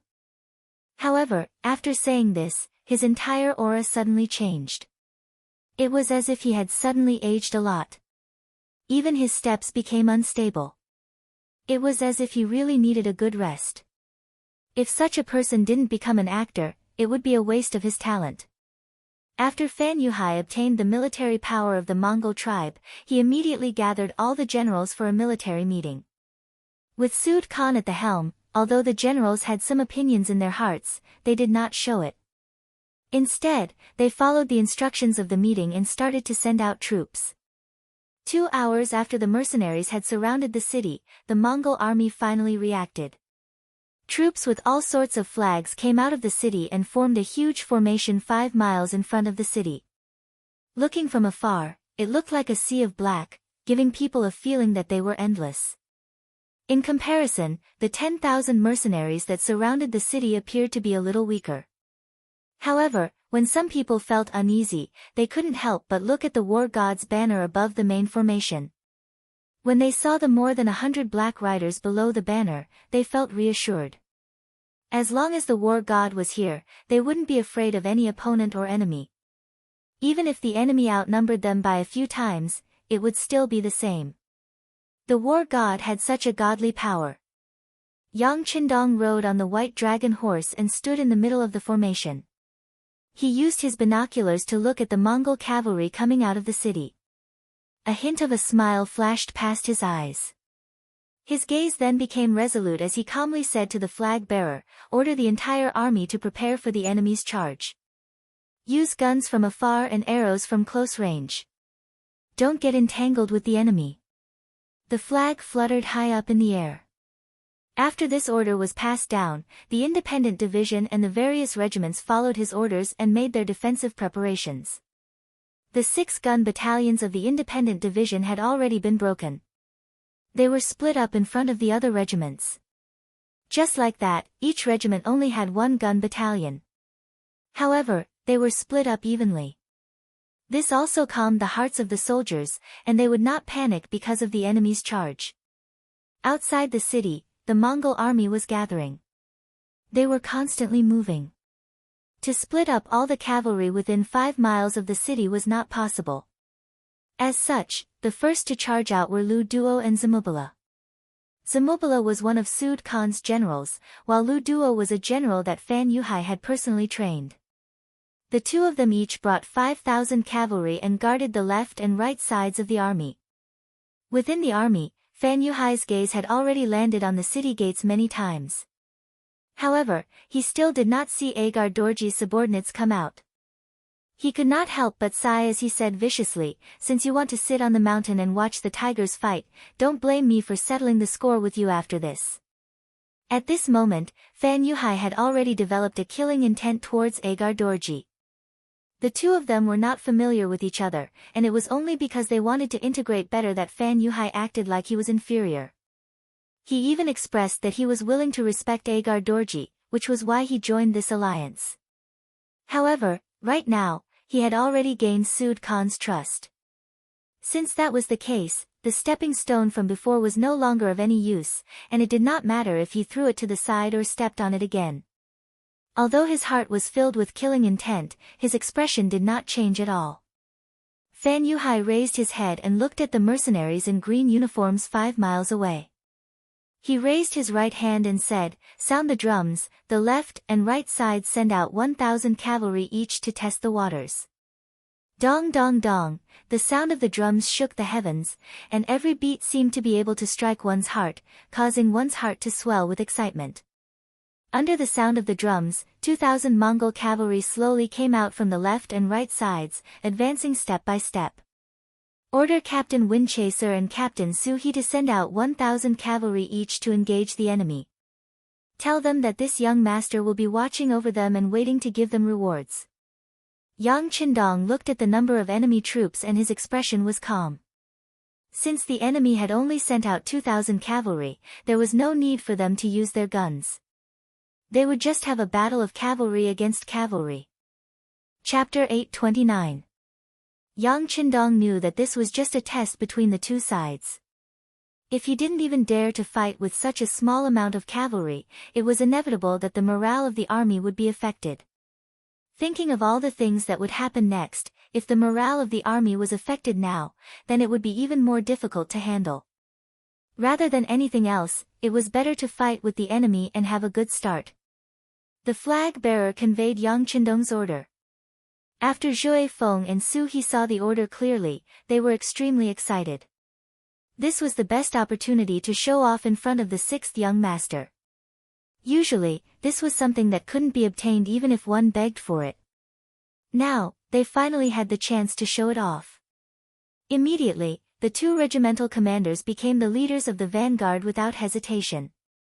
Then, they chose 1,000 strong cavalry warriors. When the enemy was 2 miles away, they also slowly moved forward on their horses. "Comrades, the god of war is looking at us from behind.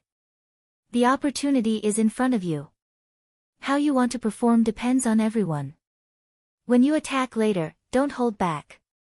You have to show the military might of the 1st Cavalry Regiment. Do you understand?" While riding forward slowly, Zhui Feng, as the regimental commander, gave everyone a mental preparation. Ba Tu, who had just performed a meritorious service, was in the cavalry regiment and was selected to be in the first 1,000 cavalry camp. He had once saved the life of Deng Yu, a battalion commander, on the battlefield. Because of his bravery, he was chosen by the regimental commander, Zhui Feng, and became the platoon commander of the 1st Company. At this time, Ba Tu didn't come alone. He brought a row of soldiers with him. At this time, his heart was surging. He knew that this was the time for him to show off. Thinking about how his family had changed because he had joined the mercenary army, and how he had found his life's work, his eyes were filled with an incomparably resolute fighting spirit. "Comrades, this is our chance to show off. The god of war is looking at us. All our comrades are also looking at us. Our families in the beginning city are also looking at us. Then we can't let them down. In a while, when the battle starts, everyone will charge together with me. With the tip of the arrow, we will charge into the enemy camp. After we kill our way into the enemy's camp, we will follow the 3-3 battle strategy that we usually train in. Everyone will support each other and kill the enemy with ease. Kill them all.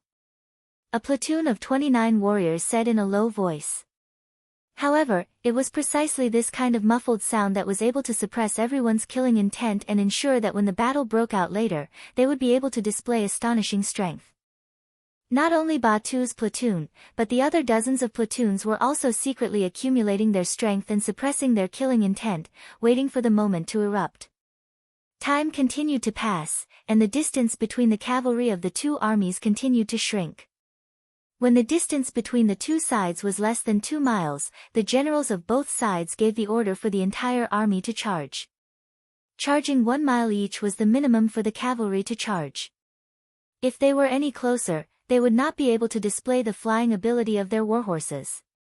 Both sides charged at pretty much the same time. The ground trembled at that moment, and the sounds of killing filled the ears of the first cavalry. The distance of 1 mile was completed in a dozen breaths of time. Then, there was a flash of blade light and people flew about. Windchaser was at the front. He held a sharp saber and wore a black cape. He was like a black whirlwind as he charged at the front of the 1,000 cavalry. On both sides of his body, there were over 100 riders following him. Under the leadership of this tip of the arrow, they were like a sharp knife, stabbing straight into the enemy's heart. With a move of Windchaser, around 100 meters away from him, tip of the arrow had already formed. They were either made up of 100 men in a company or 30 men in a platoon. They formed into arrows of various sizes, stabbing into the Mongol cavalry that were also charging. Using the speed of the warhorse, the sharpness of the saber, and his exquisite equestrian skills, the moment Windchaser charged into the enemy cavalry, he began to kill them. His arduous training of slashing out 1,000 saber strikes every day had finally paid off. Under the constant slashing of the saber, enemy cavalry after enemy cavalry were chopped off their horses. Their heads flew into the air one after another. Blood splattered into the air, showing the cruelty and cold-bloodedness of the battlefield. Windchaser's figure pierced in like a knife, quickly taking away a few lives. He also made a deep hole in the enemy's cavalry formation, allowing more soldiers to pour in and display their strength. In the next moment, Batu, and the others, who were half a beat slower, finally caught up with the enemy. Then, they followed suit and charged straight in. When the power of the tip of the arrow reached its maximum limit, the enemy cavalry finally began to fall into chaos. They had only sent out 1,000 cavalry. Logically speaking, they should have gathered all these forces together to form a cohesive formation to charge in. This was the way of cavalry. The facts had already proven that the strength of the cavalry came from the might of their phalanxes, and from their repeated charges. In such an environment, even if one's strength was extraordinary and could kill 1, 10, or even 100, could one fight 1,000 alone? If one could not do it or was slightly disappointed, then it would be time for one's heart to be pierced by 10,000 blades. That was why a cavalry charge was never the time to be a hero. If someone did that, they would be surrounded by 10,000 cavalry. Then, when there were enemies all around them, apart from 10,000 blades piercing through the heart, there was no other outcome. This kind of thinking had already been deeply rooted in everyone's hearts. It was precisely because of this that they were unable to adapt to the mercenaries' sudden change in tactics. They had originally been waiting for their companions to gather around them so that they could form a joint attack. Only now did they realize that they had been defeated one by one. Not only that, but the mercenaries' tip of the arrow was not just a single group. It was divided into more than 10 groups, attacking from different directions. It gave off a feeling that there were enemies everywhere, that there was danger everywhere. The tip of the arrow formation was a cavalry killing formation that Yang Qindong had created himself after summing up the experience of the later generations. Imagining the sharp knife squad, sharp knife platoon, and sharp knife company in the later generations, Yang Qindong thought that he could use this tactic on the battlefield. The so-called sharp knife was not the vanguard. The vanguard referred to the team that was the first to receive the enemy and take the lead. However, the sharp knife was just like its name. It was a sharp weapon that could pierce deeply into the enemy's heart. It was the kind of weapon that could kill the enemy with one stab. Of course, in order to become the tip of the arrow, there was a very important condition. The person who made the arrow had to be very brave, completely disregarding life and death. Only in this way could he break the enemy's cavalry formation and play the role he was supposed to play. Otherwise, even the tip of the knife would be broken before it entered the enemy's body. Not only would it not be able to display its power, but it would also cause the warriors behind it to become ownerless and eventually be scattered and killed one by one. It was not easy to find the tip of the arrow, at least for most of the Mongolian cavalry. However, this problem was not a big deal in Yang Qindong's eyes. This was because he had a lot of wealth that the grassland people could not compare to, as well as advanced weapons that other armies could not compare to. Ever since he returned to the beginning city this time, he began to advocate the combat method of the tip of the arrow. In order to achieve his goal, he offered very generous conditions. Once he passed the assessment and became the tip of the arrow, he would be able to receive double the reward of his other comrades. Not only that, he would also receive a set of bulletproof vest that protected his upper body to ensure that he could minimize his losses on the battlefield. This bulletproof vest was naturally not as powerful as the one in the big warehouse, nor was it as effective as the bulletproof vest worn by Yang Qindong. It was just a piece of clothing that looked like a horse clip. There were 2 steel plates and a lot of cotton in it. Even so, it was not a problem for it to deal with ordinary swords. With the generous rewards in front of them and the equipment that was enough to protect themselves, there was an endless stream of warriors who signed up to join the assessment of the tip of the arrow. Speaking of which, the people of this era were not afraid of death. They were just afraid that their deaths would not be worth it. Just based on the fact that the mercenary army had an extremely comprehensive pension policy for the dead warriors, especially the dead warriors who had rendered meritorious service, it was already worth many people to risk their lives. Once they died in battle, their families would benefit. There would be many people who would remember their good deeds. It was worth it to come to this world. It was far better than the other Mongolian soldiers. When people died, they died. No one would take a second look at them. Once they did not die and made meritorious service, the generous rewards would come. Not to say that they would not have to worry about food and clothing for the rest of their lives, but at least they could live a stable life for many years. It was worth it no matter how one looked at it. Yang Qindong had always been very generous to the soldiers who went to the battlefield to kill the enemy. These people were fighting with their lives on the line. Based on this, they should be able to obtain even more. It was precisely because of this generous policy that the mercenary army could often fight 1 against 2, or even 1 against 5, or 1 against 10. Under the stimulation, the tactic of the tip of the arrow was formed. It was the first time it was used on the battlefield.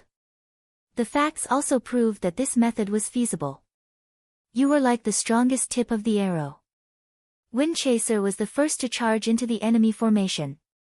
Although he could not avoid being stabbed many times, with the protection of the bulletproof vest, he did not suffer much damage. On the other hand, the enemy was completely stunned by this tactic. When the tip of the arrow charged into their formation, chaos finally appeared. The strength of cavalry lay in their formation.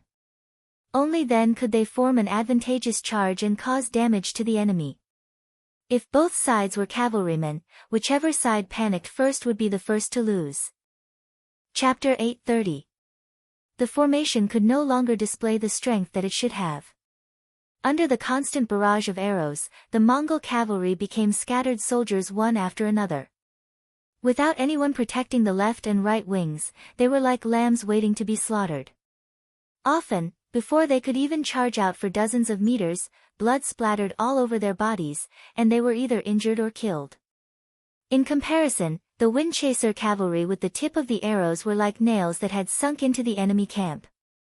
They scattered the enemy and killed them one by one. Even if some of the soldiers had temporarily lost contact with their troops, they still had the 3-3 tactic. As long as there were 3 cavalrymen, they would be able to display the might of a small charging formation. Even if there were 10 cavalrymen, they would be able to hold on for a while. If there were too few opponents, then the saber would fall and the person would die. There would be no victory. On the other side, the Tatar cavalry commander Su He had also become the tip of the arrow. In terms of individual strength, he was not weaker than Windchaser and was even stronger. He led the Tatar cavalry and charged forward. It was as if they had entered a place where no one could stop them. They killed group after group of Mongol cavalry and continued to expand the battle results. Beat the gong to retreat. Fan Yuhai, who was riding on the horse, had a deep gaze. If one looked closely, one could see the shock in his eyes. Seeing that there were not many cavalrymen left and that they did not have the strength to attack anymore, he quickly gave the order to retreat. The Mongol cavalry who were lucky enough to survive on the battlefield felt like they had been pardoned. When they heard the sound of the gong, they quickly retreated from the battlefield. However, even the formation had been broken, so how could it be so easy for them to escape? In the process of retreating, not only did they have to endure the harassment of the mercenaries, but they also had to endure the pain of arrows when they finally managed to kill their way out of the formation. As they retreated, at least 100 cavalrymen were shot by arrows. Their fleeing horses fell to their deaths, dying on the path of hope that they had seen. In the end, less than 500 of the 2,000 cavalrymen that they sent out returned. Furthermore, almost all of them were injured, and their faces were filled with fear. Just this battle alone had broken the morale of some of the soldiers. No one could guarantee that such people would not go all out if they were sent to the battlefield again. In comparison, the Tatar regiment only suffered less than 100 casualties. Most of them were injured, and most of them had minor injuries. After some bandaging, they could quickly return to the battlefield. This was the strength of the mercenary army.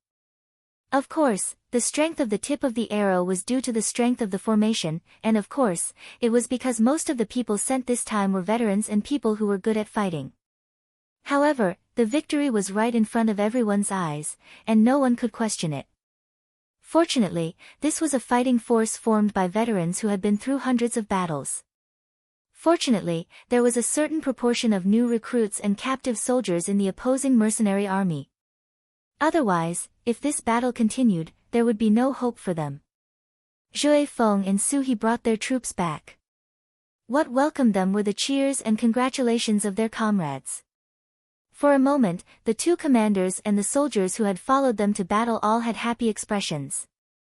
At this moment, Yang Qindong's voice sounded out from the white dragon horse, "Those who have done well in battle will be remembered.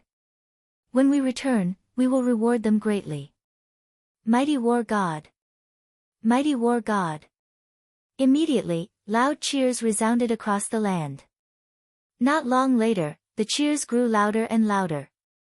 Not only were the veterans cheering, even the new recruits who had just joined the army a few days ago, as well as the captives who had just been transferred from the construction team to the army, were all cheering loudly.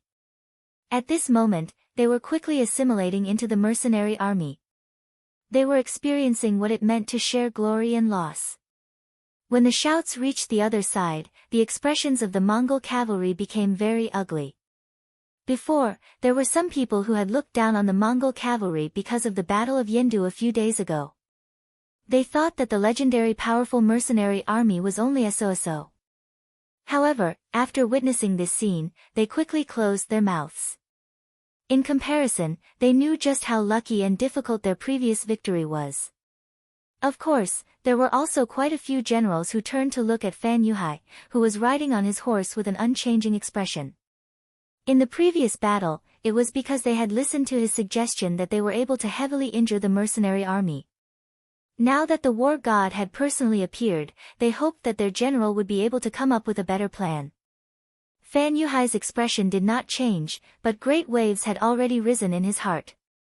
He had exchanged blows with Yang Qindong before, both directly and indirectly. However, that was only a battle of infantry. Yang Qindong had relied on his long-range firearms. However, the battle in front of him was completely a head-on clash. They had lost so badly and so quickly, which was out of his expectations. However, a famous general was a famous general. Fan Yuhai would not be discouraged because of a momentary defeat. He looked at the mercenary army on the other side and had a new plan in his heart. In the end, they had too few people. Moreover, the ratio of veterans was too low. This was their weakness. In a small-scale battle, they might be able to rely on this advantage to win, but what about a large-scale battle? Even if the casualty ratio was 1, 2, or even higher, he could still afford it. On the other hand, the mercenary army would not be able to take it. Once that happened, it would be time for him to counterattack. Pass down the order. Send out 5,000 cavalry from each side. Charge. The thought flashed through his mind and turned into words as Fan Yuhai spat them out. When Lu Duo and Zamobila heard this order, they were first stunned. Then, they understood what the general meant. They immediately cupped their fists and went to mobilize the cavalry. Sud Khan handed over the command of the battlefield to Fan Yuhai, giving him the authority to mobilize more than 40,000 soldiers. It was just 5,000 men from each side, so it was not a big deal. In just an hour, the cavalry was mobilized.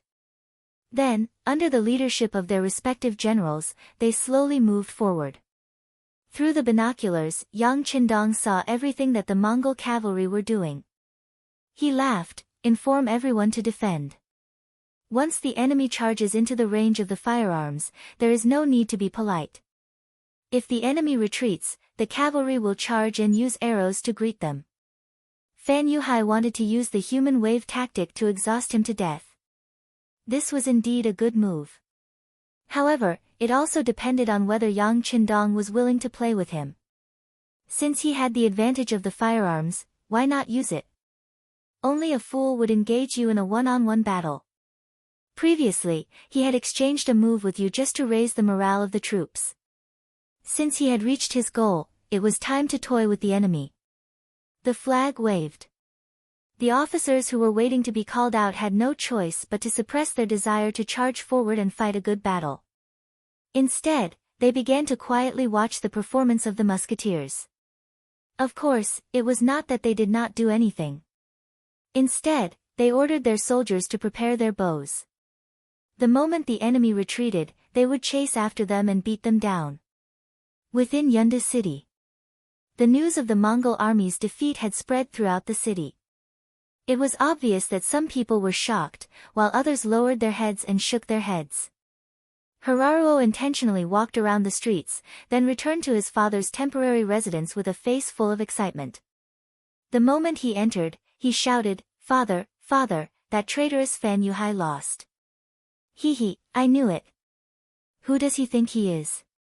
How could he be a match for the war god?" In his heart, Hiraruo naturally hated Yang Qindong. If not for this person, he might have already become the son-in-law of the Mongol tribe. However, the hatred he had for Fan Yuhai was not small either. Although Fan Yuhai had never said that he was Agar Dorji's subordinate, in the eyes of this father and son pair, they had always thought so. Now that the two enemies were fighting, no matter who won or lost, it was something they were happy to see. In the courtyard, Agar Dorji was basking in the sun. He sat on a chair with a relaxed expression. Although there was a great battle going on outside, Agar Dorji wasn't worried at all. Even if the sky fell, there would be someone higher to hold it up. On the contrary, he was waiting for Sud Khan to beg him to send troops. When that time came, he would definitely ask for an exorbitant price. Seeing his ugly son yelling and screaming as he entered the courtyard, Agar Dorji shook his head helplessly. His son wasn't very capable, but his temper wasn't small. He really didn't know how his son was going to survive if he wasn't around one day. Ha Lu Ruo seemed to only want to vent his feelings. He didn't insist on his father responding to his shouts. Seeing that he had achieved his goal, he turned and left. "Father, if there's nothing else, I'm going to find some fun. Staying in this courtyard is really annoying." The so-called fun was naturally looking for women. Mu Ren, the original general of the city, had escaped. However, many of the citizens did not escape with him. The previous fire had only burned down the east of the city, and the other 3 cities were not affected. Not only that, some industries did not only survive, but because there were close to 60,000 Mongol cavalry in the city, some industries became even more lively than before. The fun that Hilario wanted to find was naturally the matter between men and women. He knew that his son was too ugly and had not married yet. In this aspect, Agar Dorji had always allowed him to do as he wished. However, considering that the city wasn't very safe, he still nodded lightly to the guard captain beside him. A group of 10 guards followed him out of the residence. They were going to protect the young master's safety. However, what they did not know was that when Hilario walked on the streets, behind him and his guards, someone was watching everything closely. Chapter 831. Fan Yuhai rode on his horse and stood outside the city. Before he left, he had already thought about the safety of the city. Hence, he had left his trusted aide, Zhang Meng, by Sud Khan's side to prevent any accidents from happening. As for Agar Dorji and his son, he had only sent people to keep an eye on them to prevent them from causing trouble. This pair of father and son did not pique Fan Yuhai's interest, but the 15,000 cavalrymen under his command were something he was determined to obtain. He was even prepared to take over this force at any time.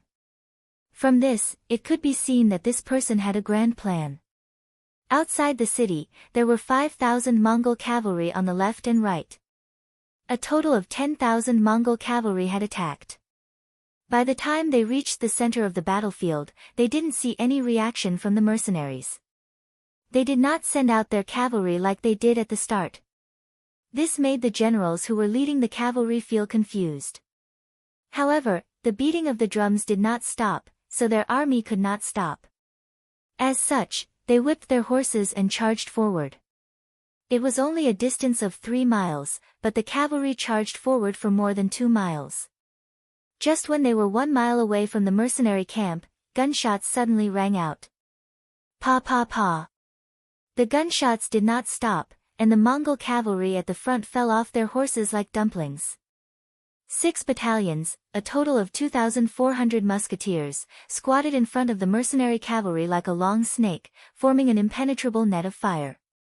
Enemies within 500 meters were shot down one by one. The cavalry was very fast, and it should not be easy for the musketeers to hit a fast-moving target. However, there were too many enemies, and it could be described as a dense swarm. With such a formation, even a blind man would have a 90% chance of hitting the enemy. Not to mention, these 6 battalions had been trained for a long time. The gunshots were dense like firecrackers, and the response was that there were Mongol cavalry who fell off their horses at every second. As the numbers accumulated, more and more enemies died on the battlefield. Fan Yuhai, who was standing at the rear, couldn't help but feel heartache when he saw this scene. He knew more about guns than any of the Mongol cavalry generals, and that was why he knew how terrifying they were. Back then, wasn't the mighty Jiaoxi kingdom defeated by such firearms? At that time, even the elephant soldiers could not gain the slightest advantage, let alone the charging Mongolian cavalry.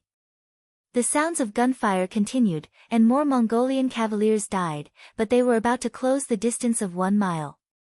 At this moment, within the mercenary army, the sound of the bugle of charge rang out. Toot, toot, toot, toot, toot, toot. The loud and clear sound stimulated the adrenaline in the human body, causing every soldier to have the urge to jump on their horses and raise their whips to go on a killing spree. Charge! Tiger's Mane, who was riding on his horse and wearing a white cloak, let out a loud roar. Then, he raised his saber and was the first to rush forward. Now, he urgently needed a great victory to prove himself and wash away the shame of his previous defeat. With Tiger's Man's shout, the various divisions and regiments all moved. In an instant, over 10,000 cavalry jumped out and swarmed over, shocking the Mongol cavalry. Retreat, retreat. Seeing that the situation was not good, Fan Yuhai immediately gave the order to retreat. Immediately, the sound of the gong sounded out, and the Mongol cavalry who did not know what to do immediately turned around and ran. Their reaction was not slow, especially since Fan Yuhai's order was very timely, so they should be able to retreat safely.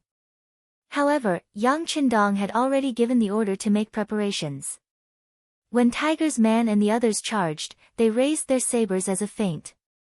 Seeing that the Mongol cavalry wanted to turn around and leave, they all picked up their sabers and chased after the Mongol cavalry and shot at them. The prepared bows and arrows shot out and landed among the Mongol cavalry. With a series of pai li pa la sounds, over 1,000 Mongol cavalry were shot down from their horses, either dead or injured. This chase lasted for 3 miles. Only when they were in front of the enemy and under the city walls did the signal to retreat sound out. Immediately, the 10,000 mercenary cavalry received the order and retreated in an orderly manner. This caused Fan Yuhai, who was waiting for a chance to counterattack, to be disappointed once more. When the mercenary army retreated, there was no chaos at all. It was as if they had rehearsed this a long time ago. Whoever retreated first would stay behind to cover for them. Even if he sent out the cavalry now, he would not be able to gain any benefits. Furthermore, most of the cavalry were still in the city and had not been sent out. Even if he wanted to move them out, he would need time. This was the disadvantage of having a small city. Outside of the city, there was no way they could fit 60,000 troops. This was probably one of the reasons why Yang Qindong dared to bring his troops over to provoke them. The sky slowly darkened.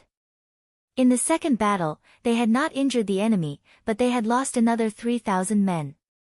Adding everything together, they had lost close to 5,000 men. Retreat, all of you back into the city.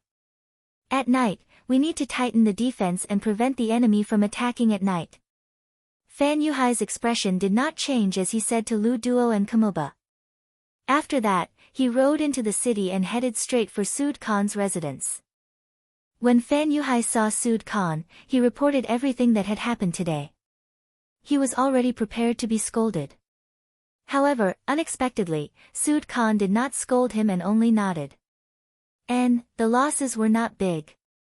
Have you figured out the situation of the war god?" Fan Yuhai pondered for a moment before replying in a deep voice, "It's about time. The other party has too few soldiers. If we really fight, the one who loses will definitely be him. Therefore, he should only be trying to intimidate us. As long as we don't move out, the other party won't be able to take advantage of us and will naturally retreat."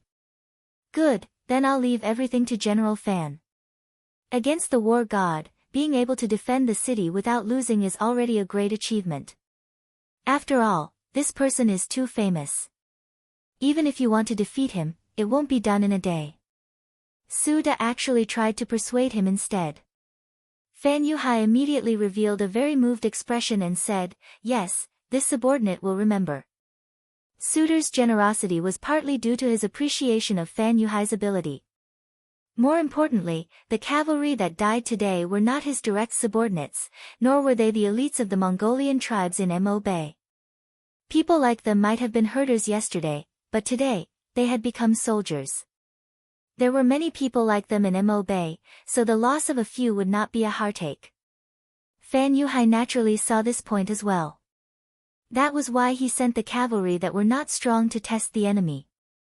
Just from this point alone, it could be seen that he did things appropriately.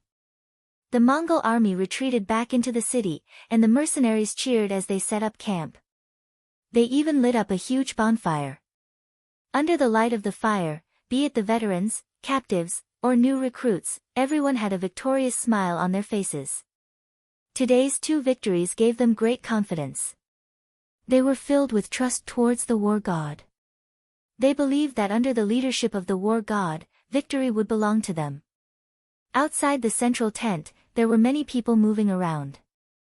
2 guards had switched positions to ensure the safety of the 6th young master. In the tent, Tiger's mane stood in front of Yang Qindong and flattered him. Or rather, it could be said that he was not flattering, but speaking the truth.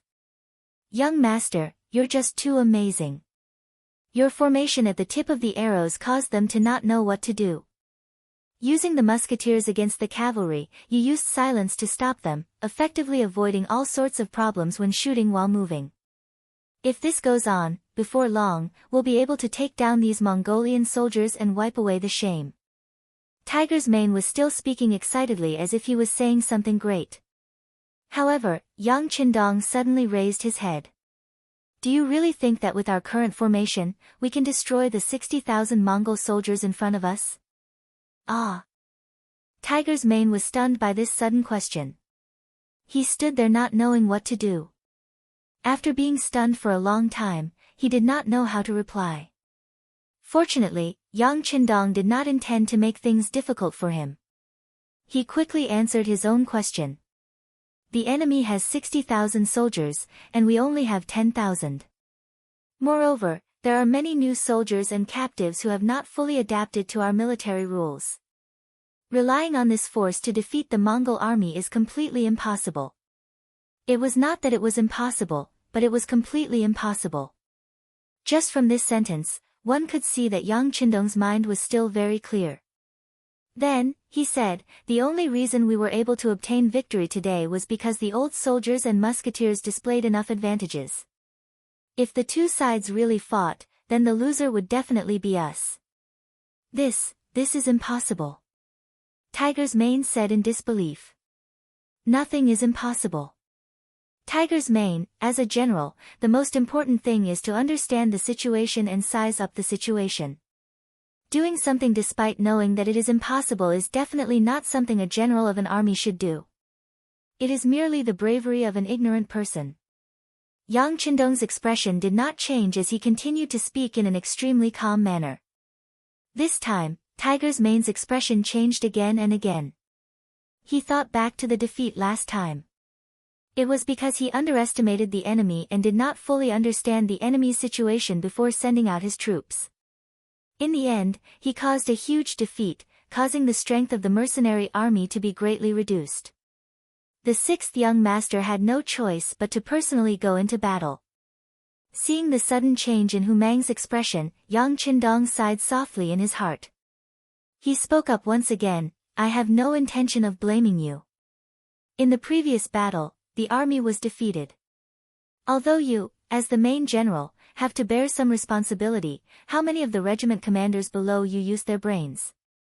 They were all blinded by victory and thought that the mercenary army was truly invincible. Did they think that the moment the army appeared, the enemy would flee at the mere sight of it? They did not think about it. The Mongols have ruled here for so many years. How could they be so easy to deal with? If that was the case, the great Ming dynasty would not have sent out so many times and returned in defeat. Failure is not scary. What is scary is not knowing how you lost. That is a person who cannot be saved. Do you understand? Chapter 832. Hearing Yang Qindong's words, Tiger's mane quickly replied, Yes, young master. We have already summarized our experience. If we don't understand the situation clearly, we won't easily send out troops again. I can promise you this. Yes. Yang Qindong's expression became a little better. Since they had already lost the previous battle, there was no point in dwelling on this matter. As long as the military commanders had learned their lesson and would not repeat the same mistake, the soldiers who had died in battle would be able to rest in peace. Sometimes, losing a battle wasn't scary. On the road to growth, encountering defeat was also a kind of harvest. It was a prerequisite for becoming stronger. As long as the heart didn't lose after a defeat, they could still have the heart to fight again. Moreover, the more they fought, the braver they became. Okay, you can go first. Take care of your own camp. In the next 2 days, we will only surround and not attack. Facing the enemy's challenge, we may even retreat to make concessions. At that time, the morale of the army cannot be shaken. You can go and discuss with the battalion commanders what to do. Yes, go and call over Zhui Feng of the 1st Cavalry Regiment. Yang Qindong raised the cup of hot tea in front of him and lightly waved his hand. Tiger's mane was the first person he met. He definitely wouldn't be the last. He was making preparations for the following arrangements. There were some things he needed to explain to the commanders. Tiger's mane left. Not long after, Zhui Feng entered the main tent. After staying for half an hour, he left with his head held high. One by one, the commanders entered the main tent.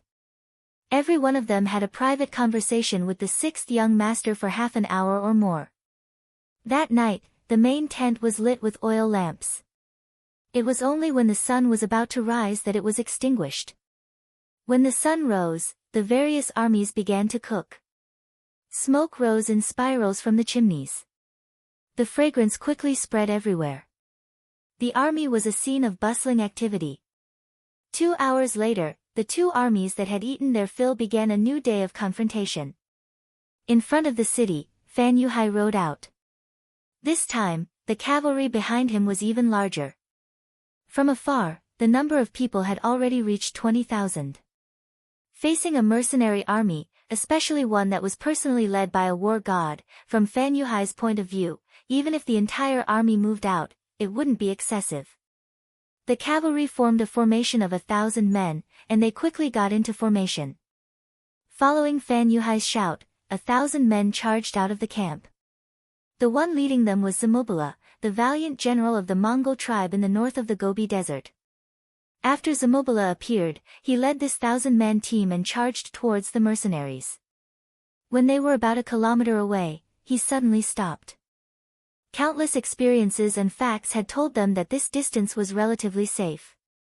Zambala, who had stopped his horse, began to challenge the mercenary general. He looked like he wanted to have a one-on-one battle with the mercenary general. 1 versus 1. This kind of battle strategy was used in the ancient times, had been passed since ancient times. This was especially true for cavalry. They paid particular attention to the tightness of the battle formation and the momentum of the charge. With just one man and one general, the effect that they could exert was already very limited. A battle strategy like 1 versus 1 had not appeared in a long time. But today, it appeared in front of two armies. Many people's faces were filled with confusion. Then, some of the generals' faces were filled with excitement. It seemed like this was the time for them to display their individual strength and gain merit. Yang Qindong, who was riding on the white dragon horse, had a calm expression. It was as if he didn't see the other party's actions. He didn't move.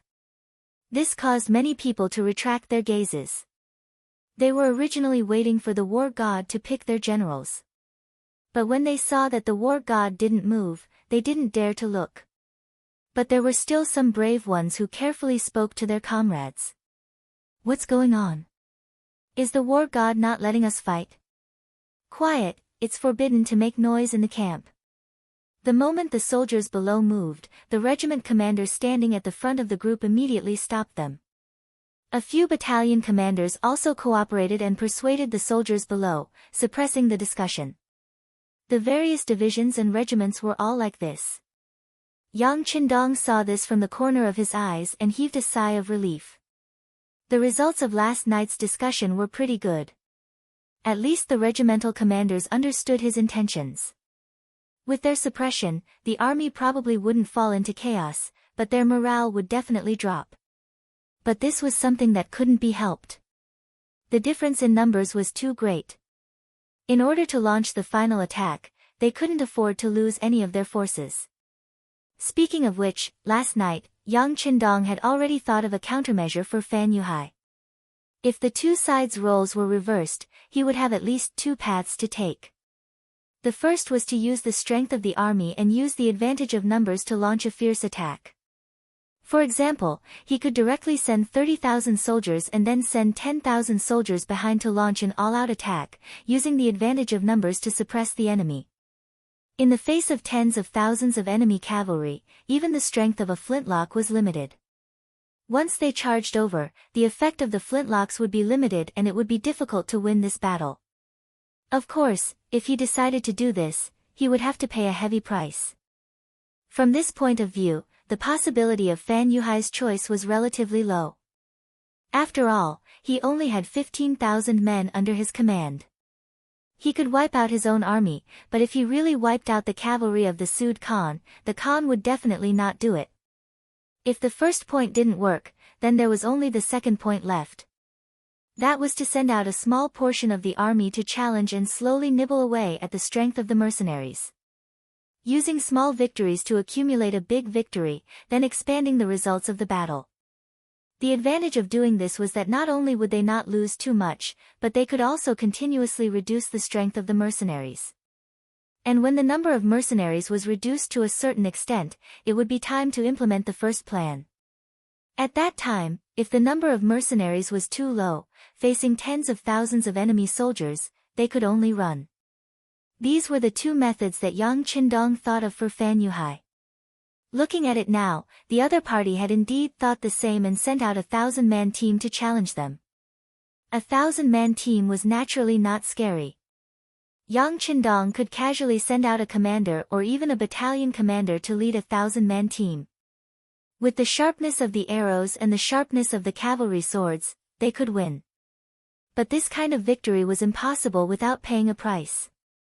If 100 men died in one battle, then 1,000 men would have to pay 10 times the price. As time passed, the mercenaries would definitely be the first to be unable to bear it. Not to mention, in a 10,000-man team, there were only a few veterans. Once the battle was over, their effective fighting strength would be worn out by the challenges one after another. How would they have any strength left to launch an all-out attack?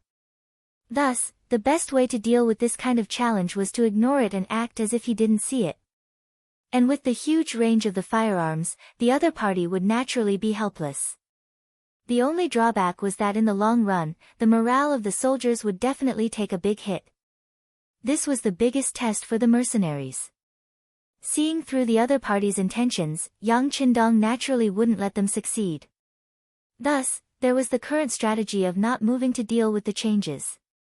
Zamubala, who was 1,000 meters away, had already prepared himself for a battle. However, when he realized that there was no movement from the other party after half a day, he thought of Fan Yuhai's instructions and immediately started cursing. He cursed and scolded, calling him a coward, a pussy, and so on. In the end, it was all kinds of insults. What was even more impressive was that Fan Yuhai seemed to have been prepared for this. He even found a cavalryman who could speak Mandarin. While cursing in Mongolian, he also spoke Mandarin. When his voice echoed throughout the land, one could imagine how ugly the mercenaries' expressions were. Battalion commander, I request to fight.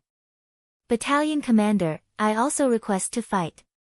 Even if I die on the battlefield, I can't let them humiliate us like this. Yes, we request to fight.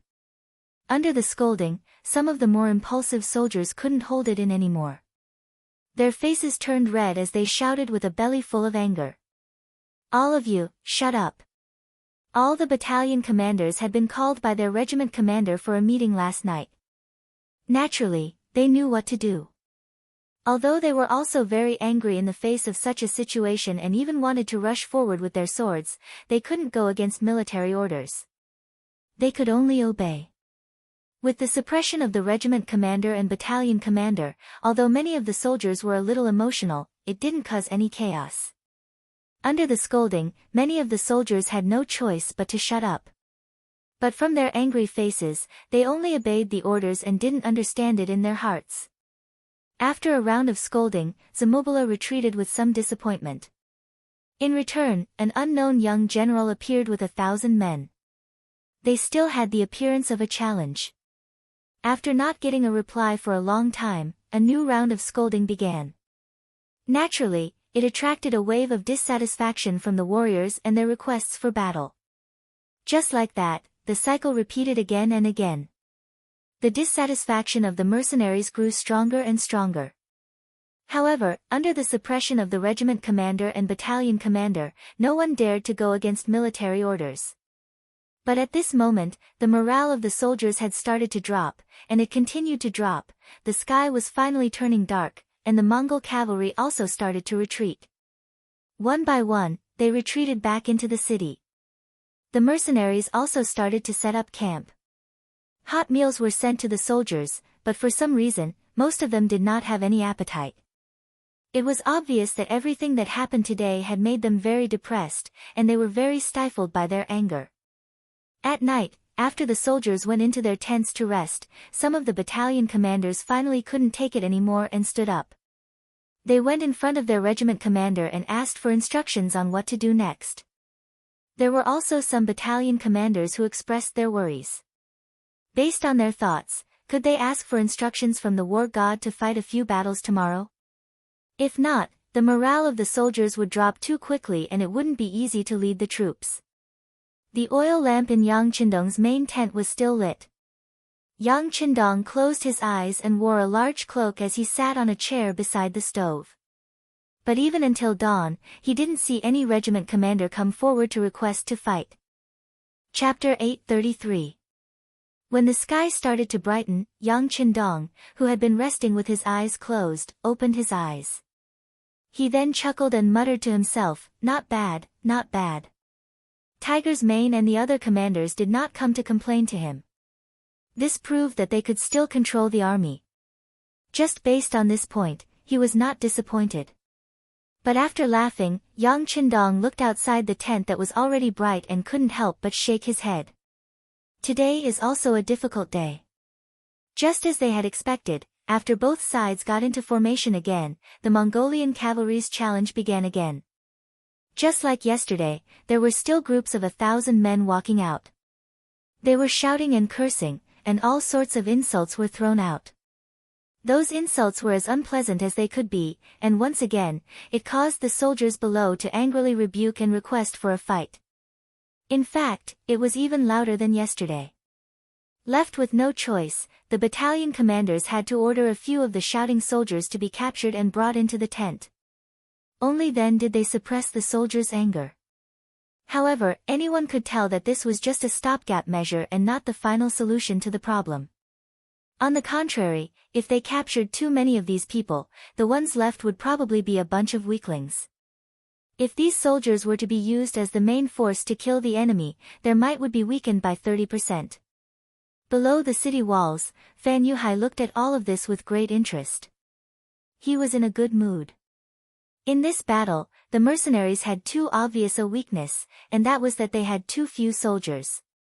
After finding this weakness, he used the tactic of 1,000-men battle, in order to continuously grind the enemy's military strength. Once the enemy's military strength was reduced by half, it would be time for him to attack. He never thought that the mercenaries would be so tolerant. This was indeed out of Fan Yuhai's expectations, but it also made him very happy. One had to know that not everyone dared to insult the mercenaries in front of them. Since he was able to do so, wasn't it already considered as proving his strength? More importantly, under this kind of cursing, the morale of the mercenaries would definitely drop very quickly. If he did not control it well, it was possible for the army to mutiny. Even if they managed to control the situation by force, as time passed, the morale of the army would drop. Could such an army still win the war? Fan Yuhai was happy to wait. He wanted to see how long the mercenaries could last. As long as they showed any signs of weakness, he would definitely launch a fierce attack. At that time, he would become the first general to defeat the war god. What's the situation in the city? While Fan Yuhai was enjoying the cursing of his own soldiers, he seemed to have thought of something and asked Deputy General Lu Duo beside him. "General, the situation in the city is normal." Lu Duo replied. Then, as if he understood Fan Yuhai's worries, he smiled and said, "General, don't worry.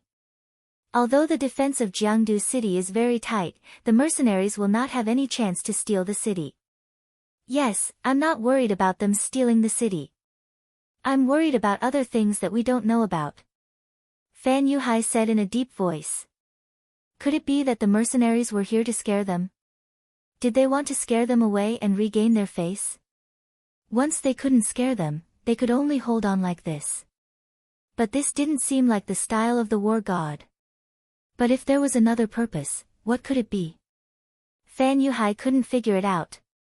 The only thing he could do was to complete the task at hand. Send someone to inform Zhang Meng and ask him to pay more attention to the situation in the city. Also, ask him to protect Sade Khan.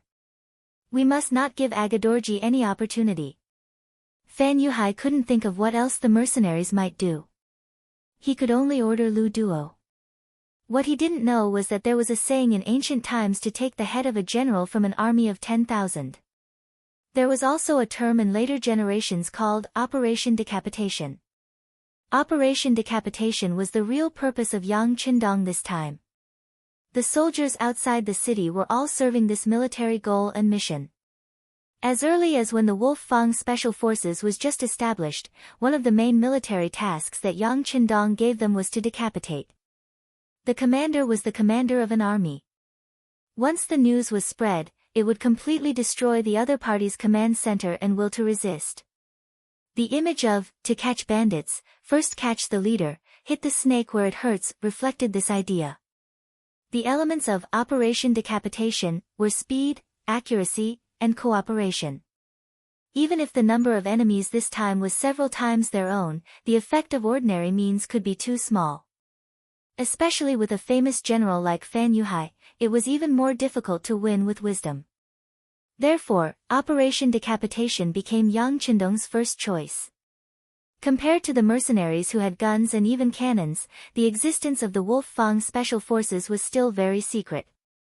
It could even be said that it was not known to outsiders. It was precisely because others didn't know that once it was used, the effect would be greater and it would be easier to succeed. If the other party was a large military camp, the commander would be in a military tent protected by layers of military camps. It would be too difficult to carry out Operation Decapitation. But now the enemy was resting in the city, and there were many civilians in it, which created enough conditions for Operation Decapitation. In the military tent of the same army, Yang Qindong changed his seat in front of the sand table. His eyes were fixed on the area marked with Wanda City, and the frequency of his breathing became much slower. Report, the voice of the first guard Captain Xiao V suddenly came from outside the door. 6th Young Master, Battalion Commander Su Yunsheng wants to see you. Let him in. Hearing this, Yang Qindong leaned back on the chair. He knew that the conditions that should be prepared were sufficient. The next step was to see the performance of Tai Hu, Bai Zhua, and others in the city. Fan Yuhai was very careful. Every night before going to bed, he would walk around the city tower to see the army's night deployment. After making sure that nothing would go wrong, he would leave with satisfaction. But he didn't know that Yang Qindong didn't mean to send the army for a night attack at all. His hope was on the Wolf Fang Special Forces and the Ghost Sniper team that had already entered the city. These two teams had limited personnel, only a few dozen people. If they wanted to enter the city, they wouldn't arouse suspicion at all. Although the 4 gates of Wanda City were closed since the sudden appearance of the mercenaries, in fact, Tai Hu and others had already entered the city a few days ago in disguise. Now they were making all kinds of preparations in the city.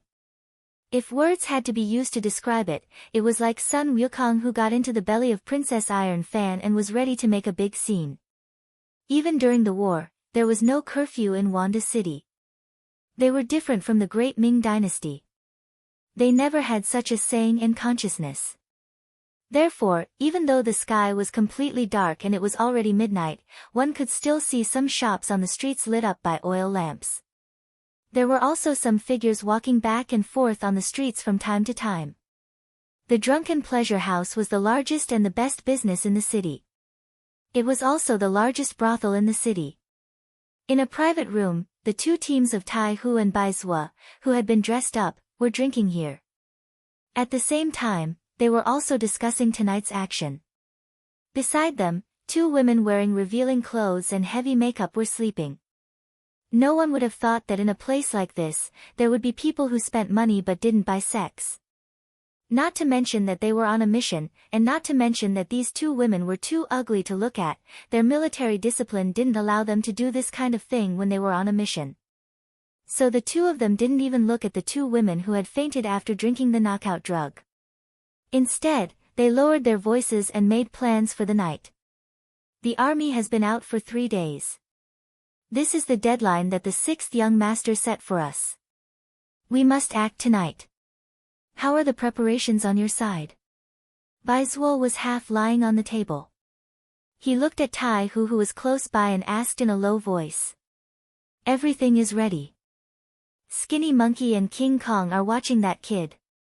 Tai Hu narrowed his eyes, making it impossible for others to see what he was thinking. even his murderous aura had been completely concealed.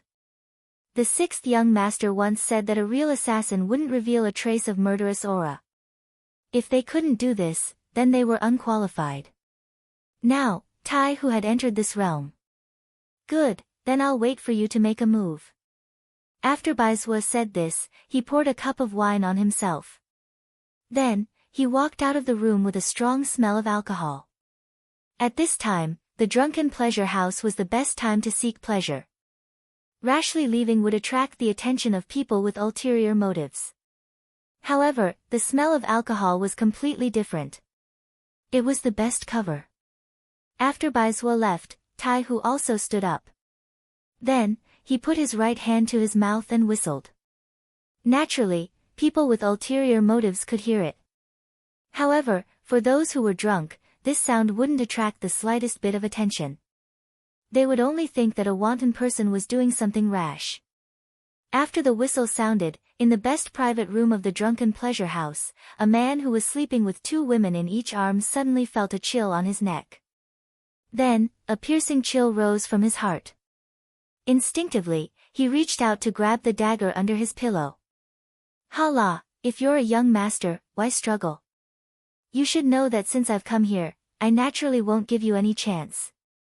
A skinny man who only weighed about 80 kilograms chuckled, revealing a harmless smile. However, if one looked carefully, it wouldn't be difficult to see that there was a hidden killing intent under his laughter. The person lying on the bed was Hala compared to Fan Yuhai who was fighting war god outside the city every day. He was cooped up here every day, enjoying what he thought was the most beautiful thing in the world. However, he didn't expect that someone would suddenly appear in front of him. How did he get in? Why didn't the guards outside notice? Chapter 834. Questions popped up in his mind one after another, but at this moment, he couldn't think too much because the dagger on his neck had already pierced his skin.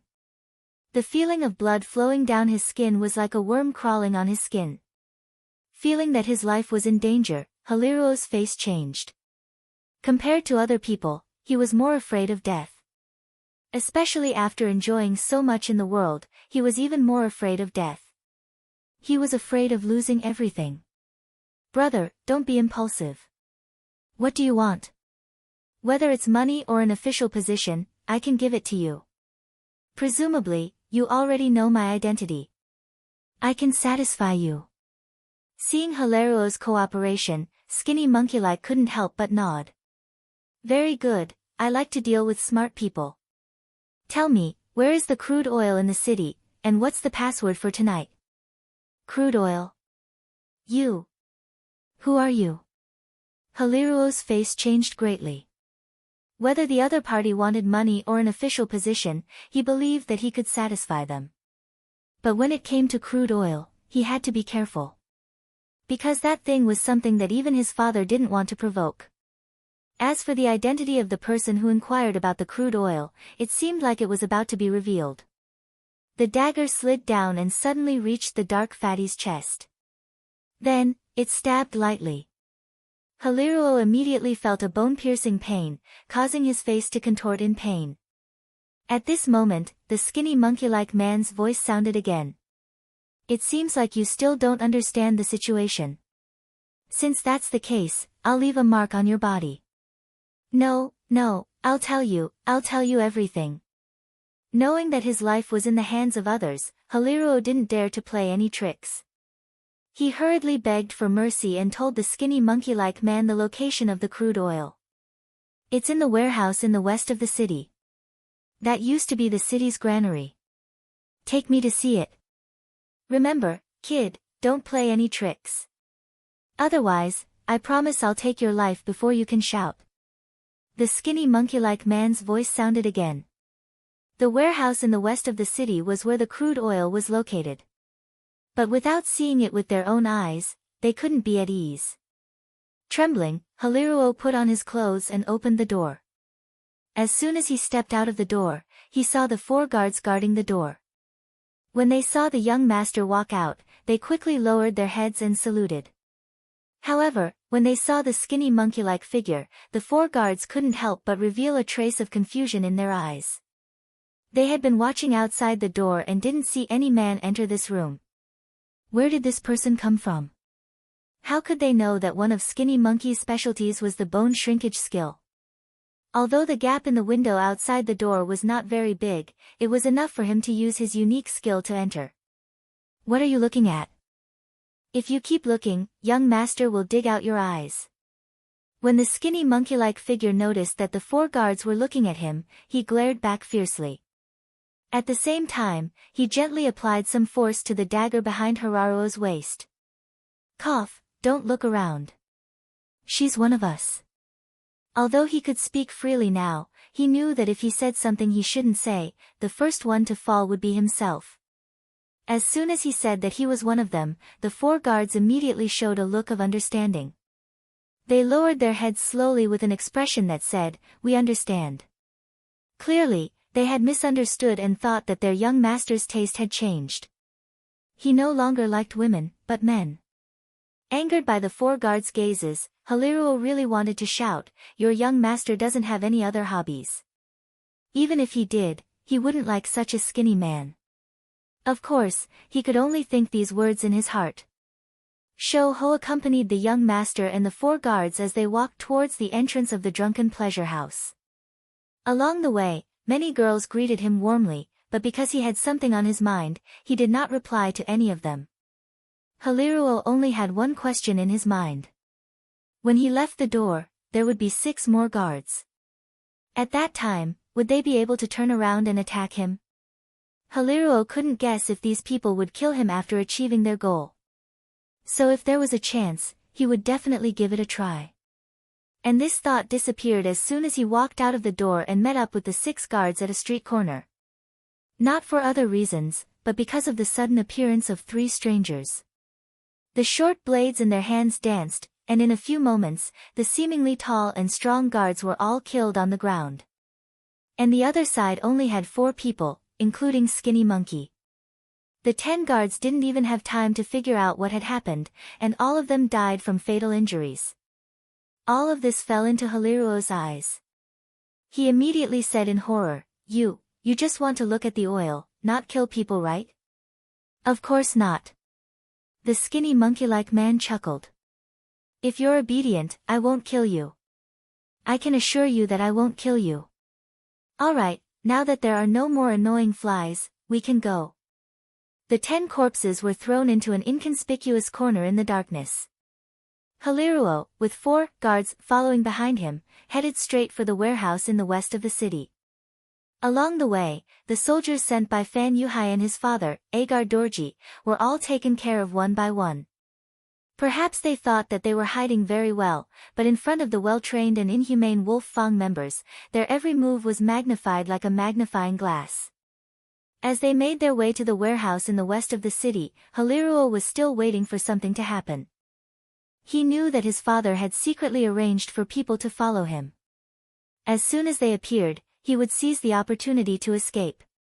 But unfortunately, the journey was incomparably peaceful. He even saw 2 groups of Mongolian cavalry patrolling the streets. Haliruo, who cherished his life, didn't have the courage to shout out.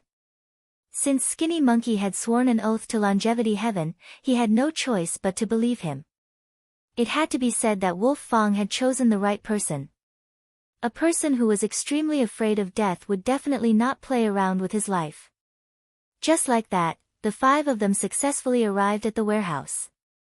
From afar, they could see a group of about 100 Mongolian soldiers guarding the place. When they saw someone approaching from afar, one of them shouted loudly, "Who are you? Leave immediately." Haliruo was clearly startled by this shout and his footsteps came to a halt. At this moment, a dagger was poked at his waist. Skinny Monkey's devilish voice sounded out again. "What are you afraid of? Have you forgotten your identity?" Haliruo, who was originally covered in a layer of cold sweat, finally remembered who he was. From the moment he was threatened until now, he found that his courage was becoming smaller and smaller. After being reminded by Skinny Monkey, his heroic spirit rose and he took large strides forward. At the same time, he shouted, "Who are you? You don't even recognize your family's young master." As he walked closer and closer to the warehouse, the guard saw that it was Haliruo and his 4 guards. He couldn't help but straighten his body. So it's young master. But I don't know what you're doing here so late at night. And, I'm following my father's orders to get some oil. Haliruo followed Skinny Monkey's instructions and walked towards the warehouse with his hands behind his back. Password. Seeing that they were about to enter the warehouse, a Mongolian soldier followed the rules and blocked Haliruo's path. You dare to block me? Haliruo pretended to be very angry and roared. Have you forgotten that your master, Fan Yuhai, was once my father's subordinate? Of course, these words were a bit too big. They were just temporarily treating Agadorji as their leader. Of course, no one would mention this matter at this time. Seeing that Haliruo was angry, the guard hurried over. Young master, don't lower yourself to the same level as this servant. He doesn't know your identity, haha. He doesn't know, but you do. Isn't it enough that I'm standing here alone? Can't I go in and take a look? Haruo put on a demonic expression as he looked at the guard general. He looked like he would fly into a rage at any moment and even start beating people up. Haliruo's reputation in the army was naturally not good. He didn't have much ability, but he was arrogant and had a bad temper. However, he had a good father. If he really provoked him and beat him up here, he was afraid that he wouldn't be able to say anything even if he was in the right. The guard naturally understood this logic. He wouldn't go against his young master because of a password. He immediately smiled apologetically. Young master, of course I know you. It's just that if you want oil, you can't go in. Haliruo thought that the guard was being tactful. However, after hearing his reply, it was clear that this wasn't the case. Haliruo's face fell. Young master, don't be angry. I'm not stopping you. I'm just telling you that there's no more oil inside. It's all been moved away. The guard came forward and said softly. Moved away? Why didn't I know about this? Haliruo's face was filled with shock. This wasn't an act. He really didn't know. Oh, this was an order from General Fan. Not long after the sky turned dark, the oil was moved away. The guard naturally couldn't say that this was a secret order from Fan Yuhai. If he said that, it would seem that Fan Yuhai didn't trust Agadorji and his son. If that happened, he wouldn't be able to bear the consequences. Chapter 835. Even without the general's explanation, Haraluo understood what he meant. When he thought about how he had to hide such an important matter from his father and himself, he couldn't help but feel angry. Good, this Fan Yuhai is getting more and more arrogant. Let's see if I don't find trouble with him tomorrow. Fine, I'll tell you where the kerosene was moved, and this matter will have nothing to do with you. He pretended to be very angry as he spoke, his saliva dripping from his mouth. His gaze landed on the defending general. But when he looked over, he saw the general's hesitant expression. He said angrily, "What, are you trying to hide it from me? Or was the kerosene not moved at all? You were lying to me all along." "Ah! I wouldn't dare. Originally, the general really didn't want to say anything. After all, the kerosene was moved in secret, and he didn't want more people to know.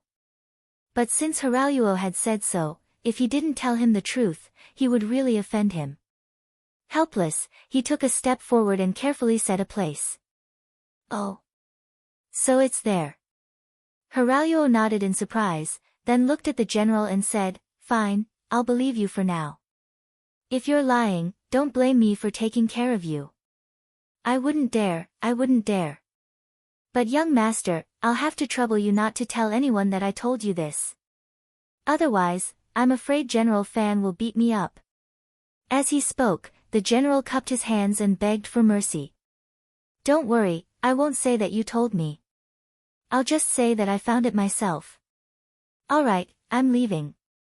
Haraluo turned and left with Shou Ho and the other 4 guards. The general couldn't help but wipe the sweat from his forehead. This little ancestor was finally gone. Hiralyuo's group of 5 quickly left the warehouse. When there was no one around, Shoho immediately asked, "Speak, where was the kerosene moved to?" At this moment, Hiralyuo no longer looked as imposing as before. Instead, he looked like he was begging for mercy. "I can tell you, but can you promise to spare my life?" "Of course, as long as we see the kerosene, I won't kill you." "I've already sworn." Skinny Monkey chuckled. Hiraruo let out a sigh of relief at the thought of an oath. "The kerosene has been moved to a ruined temple in the south of the city. I'll take you there now." Fan Yuhai had once used fire to burn down the mercenary army and obtained a great victory. However, he also knew that this thing was a double-edged sword. It could hurt others, but it could also hurt him. Therefore, the location of the kerosene was constantly changing. Apart from the soldiers guarding the kerosene, no one else knew where it had gone. Originally, this was to prevent the mercenaries from setting the place on fire, but unexpectedly, the mercenaries still found the place. Tai Hu was indeed very careful. Although he thought that the warehouse might be where the kerosene was stored, he didn't dare to fully believe it until he saw it with his own eyes. Who would have thought that he was right to be careful? Not long after, Hiralyuo brought Skinny Monkey and the others to the ruined temple. There was indeed a group of Mongol soldiers guarding the place, but they were all hidden in the shadows. If Hiralyuo didn't appear here, they wouldn't have come out so easily. However, no matter where it was proven that Hiralyuo's name was strong enough. Perhaps this also proved that the Mongol army's management was flawed. In any case, no one dared to offend him. They allowed him to enter the temple and take some oil before leaving in satisfaction. Inside the temple, Skinny Monkey saw over 100 barrels of oil placed here. After a certain distance, he revealed his original appearance. "Alright, I'll leave this place to you guys. I'm going to report the situation to Tiger Head. See you later." After saying that, Skinny Monkey quickly left.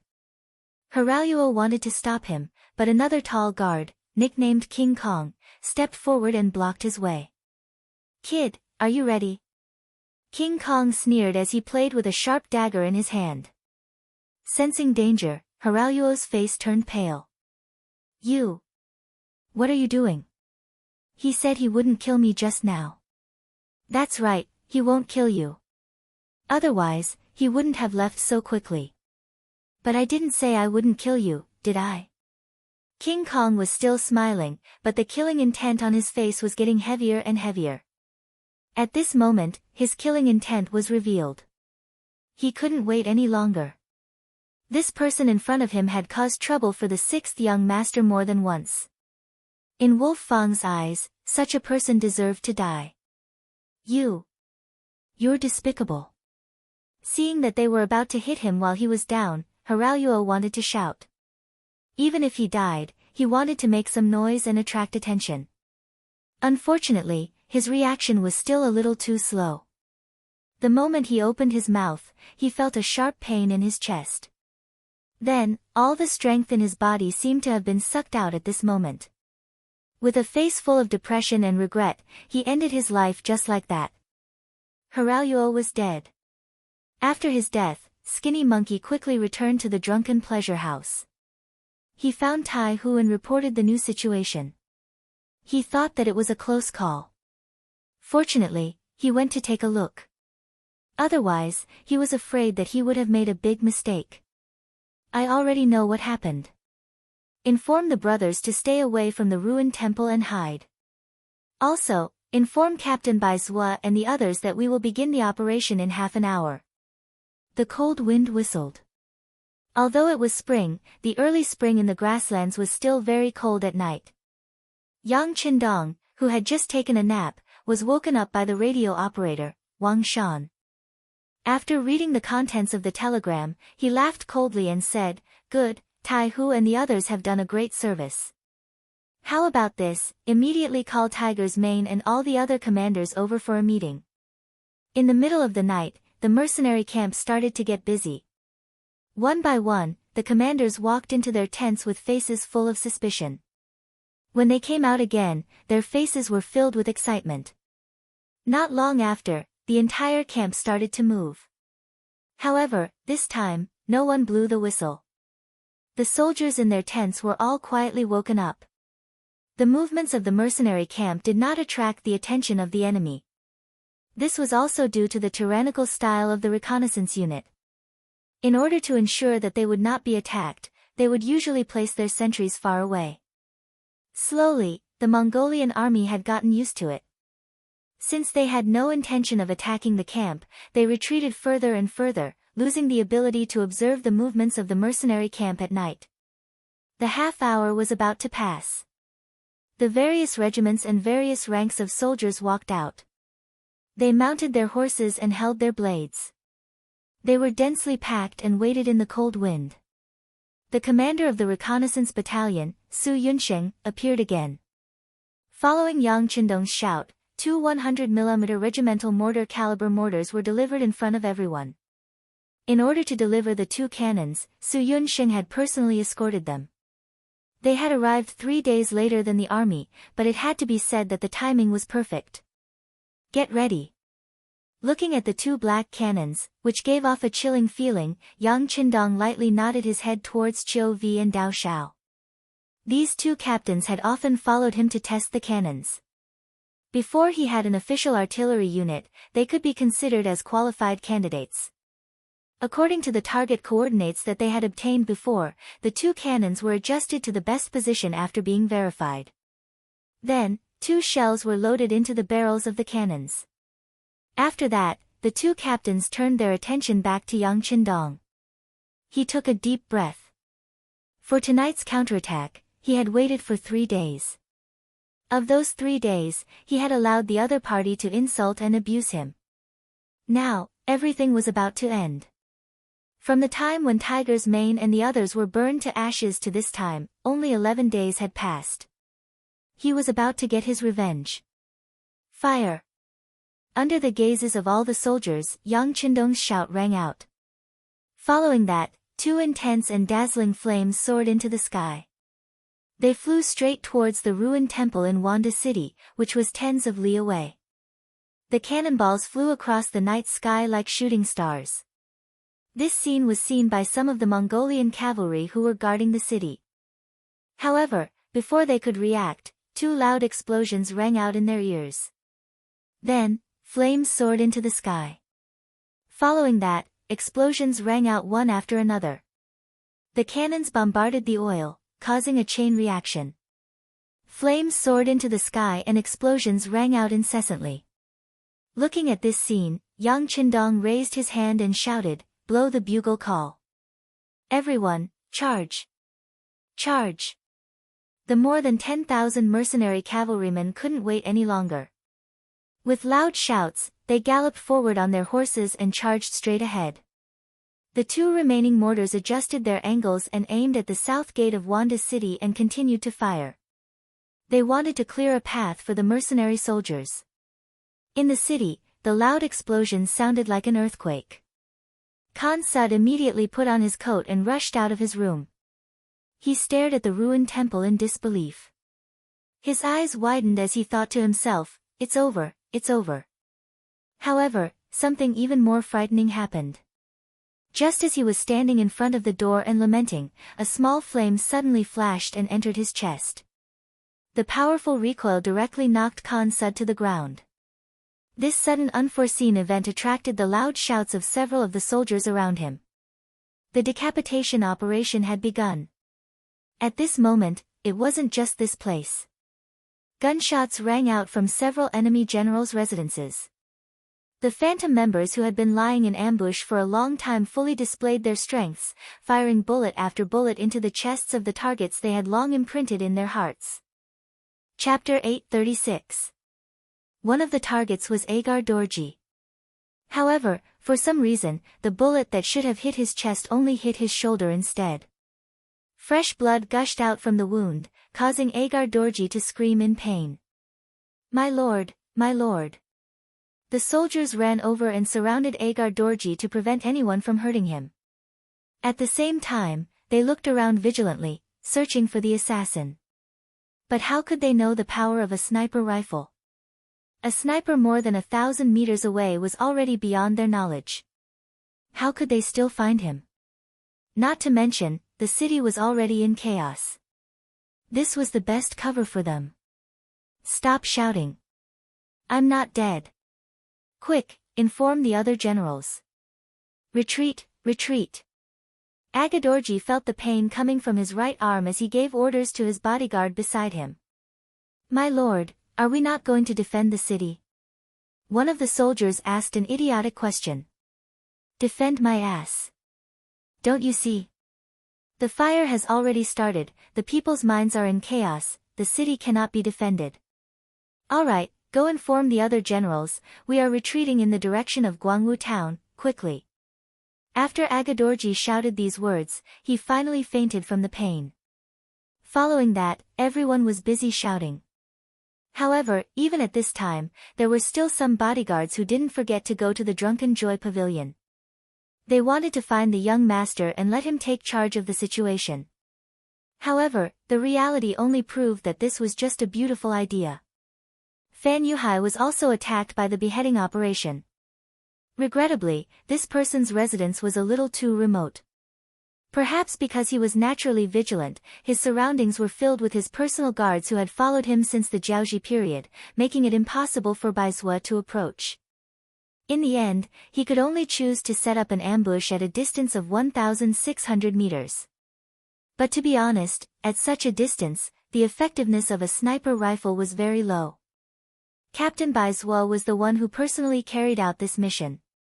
He knew that this person was the only one in the city who gave the sixth young master the most headaches. If he could kill this person, it would be his greatest achievement. Baizhua held his breath and focused his mind. Even though the cold wind was howling in his ears, his posture did not change at all. He continued to stare at his target, waiting for the best opportunity to attack. Through the infrared scope, he saw Fan Yuhai get on his horse and lead a group of cavalrymen out of the courtyard. They headed straight for the main street, and the distance between them shortened. 1,000 meters, 800 meters, the best distance was only 500 meters. However, the best angle and opportunity to shoot did not appear. Fan Yuhai, who was surrounded by bodyguards, gave off a feeling that they did not know where to start. It seemed that no matter which shot was fired, it would be difficult to hit the target. Even if the shot was fired, it would be difficult to guarantee that the shot would hit the target while moving. Forget it. Baizua's heart sank again. He adjusted his target again. This time, he decided not to hit the man, but the horse. Relatively speaking, a horse's body was much larger than a human's, especially the pure black horse that Fan Yuhai was riding. Even on the battlefield, it was like a crane among chickens. When the target changed, it was quickly locked, followed by the sound of a gunshot. Bang! The sound of the gunshot was accompanied by the scene of the warhorse falling down and Fan Yuhai flying up.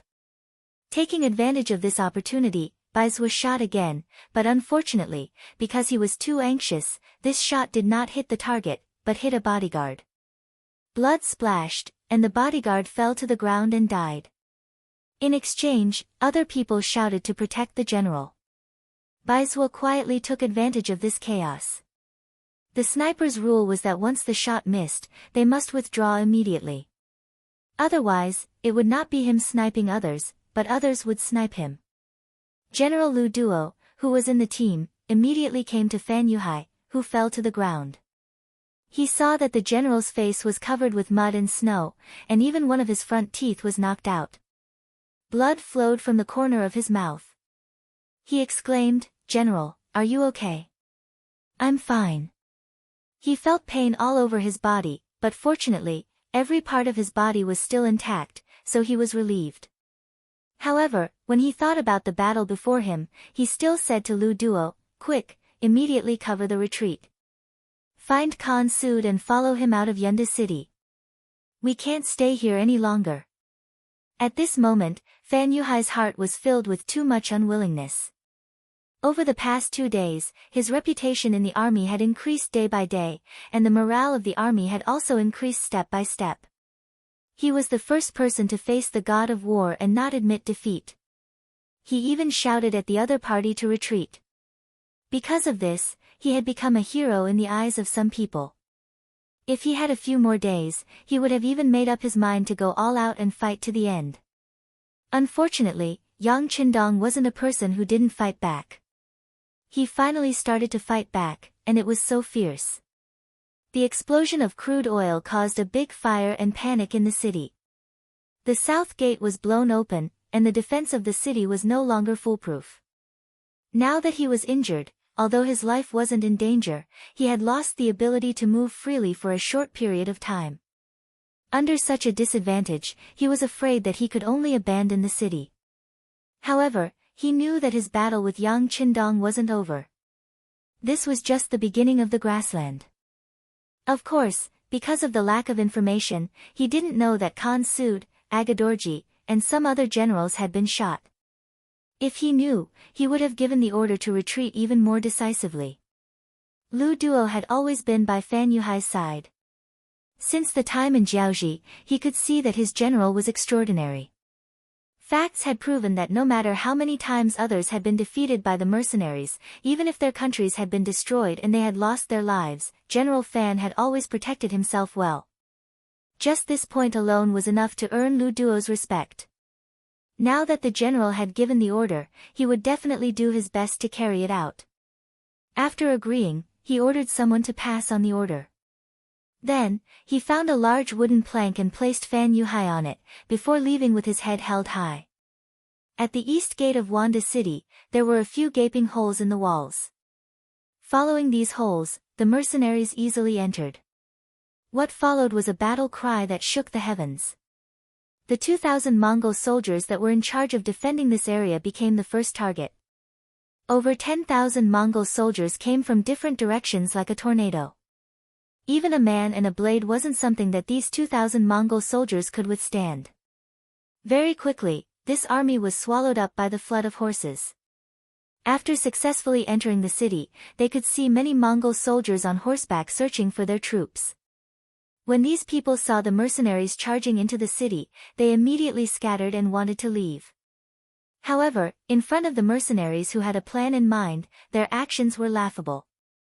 When the first regiment had their own mission, they only needed to follow the orders. As for the Mongol soldiers blocking their way, they could just casually kill them.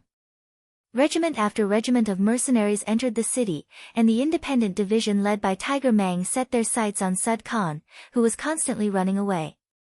When the scouts reported that a large group of Mongol soldiers was retreating towards the north of the city, he immediately made a decision and led a division of cavalry to chase after them.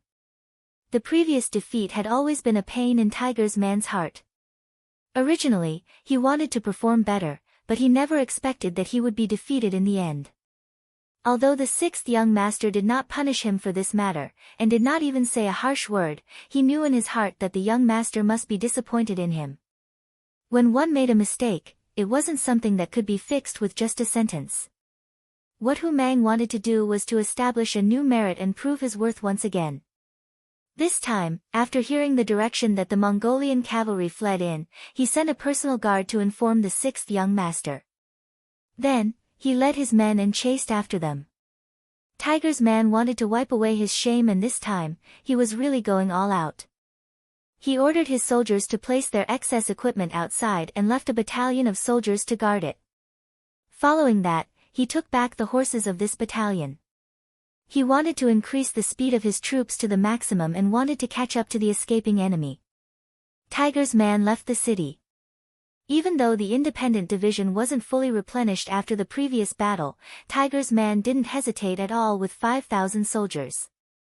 He knew that the time to beat the drowning dog had arrived. At this moment, there was no time to hesitate. Tiger's man left the city and chased after the enemy at an extremely fast speed. In order to ensure that he could catch up to the enemy, he used all the flares he had. Every time he ran a certain distance, he would fire a shot to light up the path of the army. The Mongol army that left the city first was originally a little flustered. However, after leaving the city, their panic slowly faded.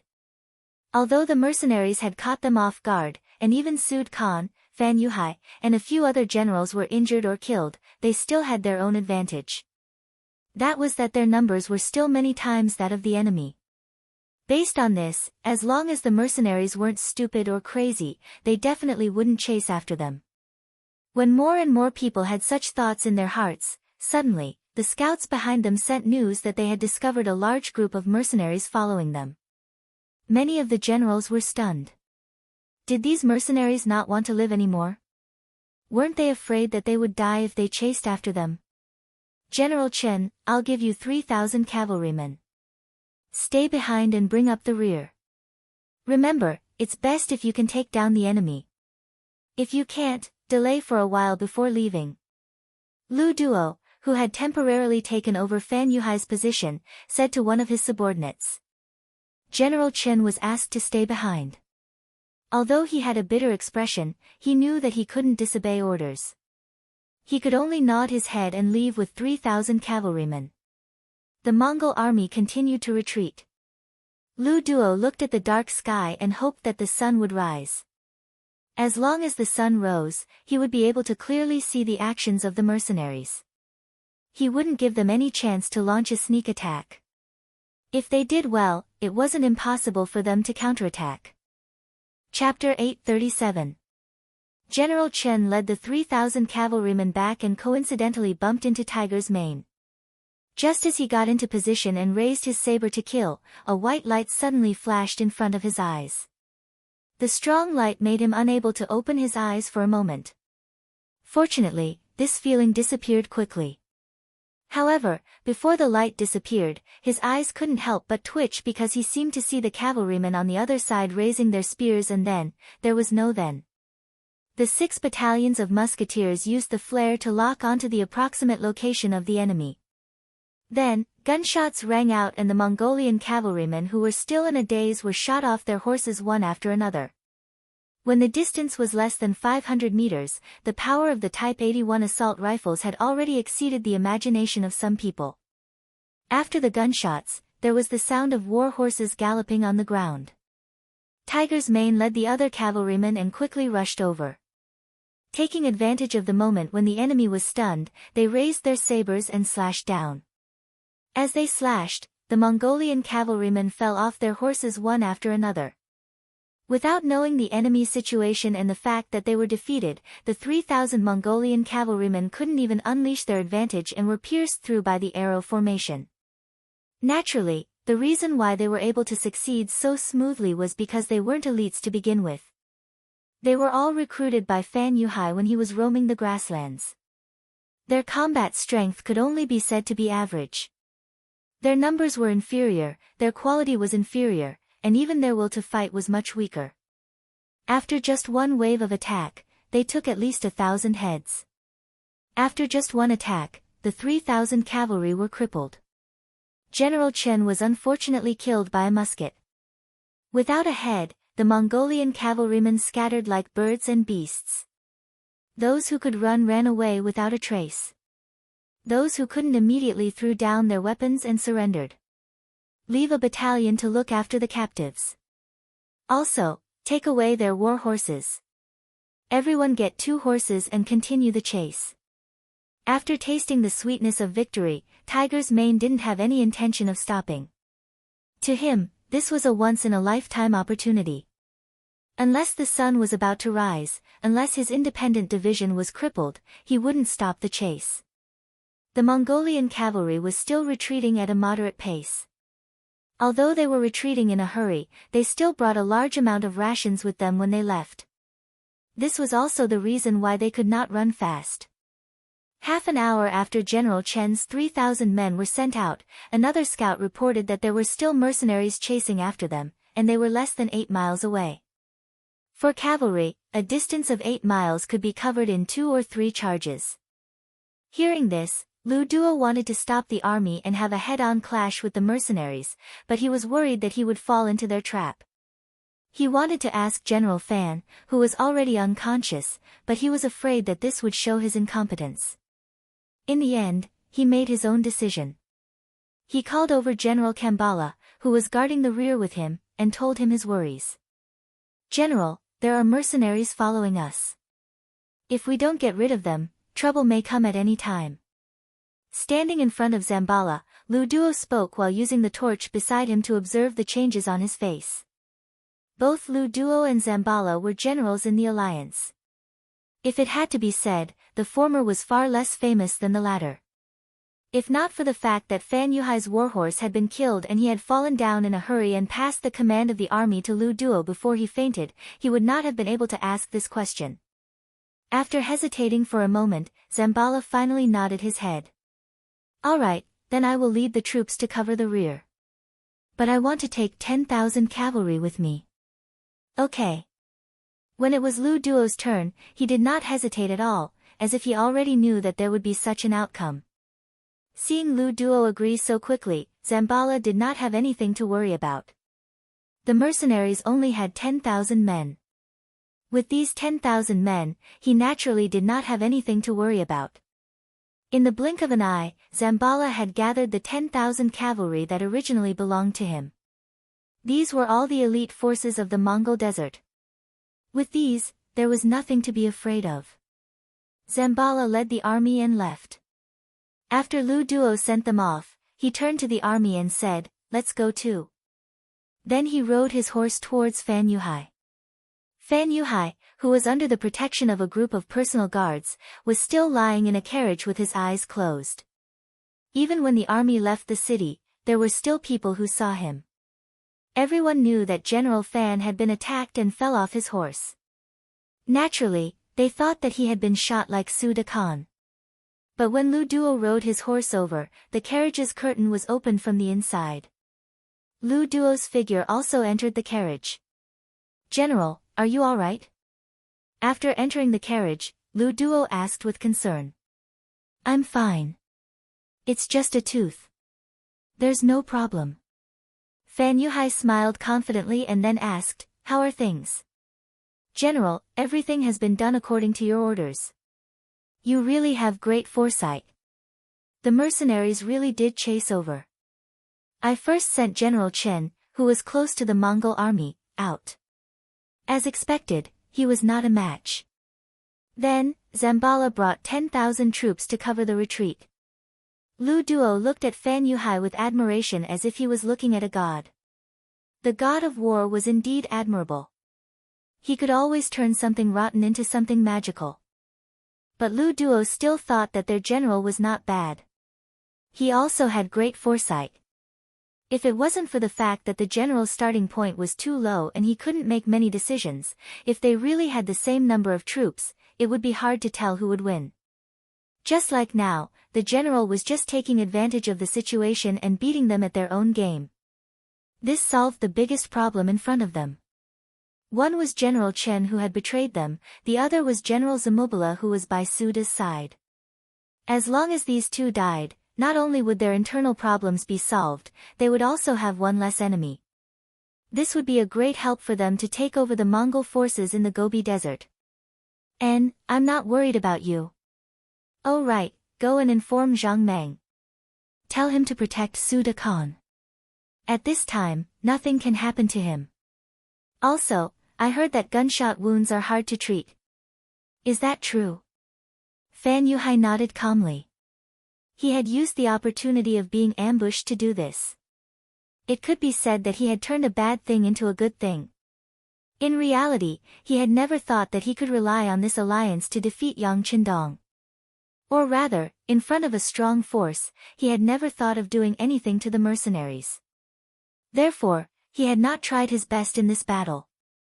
Everything was waiting. He believed that the god of war was not a normal person. He must have his own plans for appearing so suddenly. As expected, the facts had proven everything. The city was on fire and the army was in chaos. The east city gate was broken and the enemy had invaded the city. The series of attacks made Fan Yuhai speechless. At the same time, he used the opportunity to achieve his own military goals. This was the nature of a fierce and ruthless person. As long as it was beneficial to him, he would do it. As for emotions and allies, he could throw them all to the back of his mind. Only benefits were what he pursued and needed. Understood.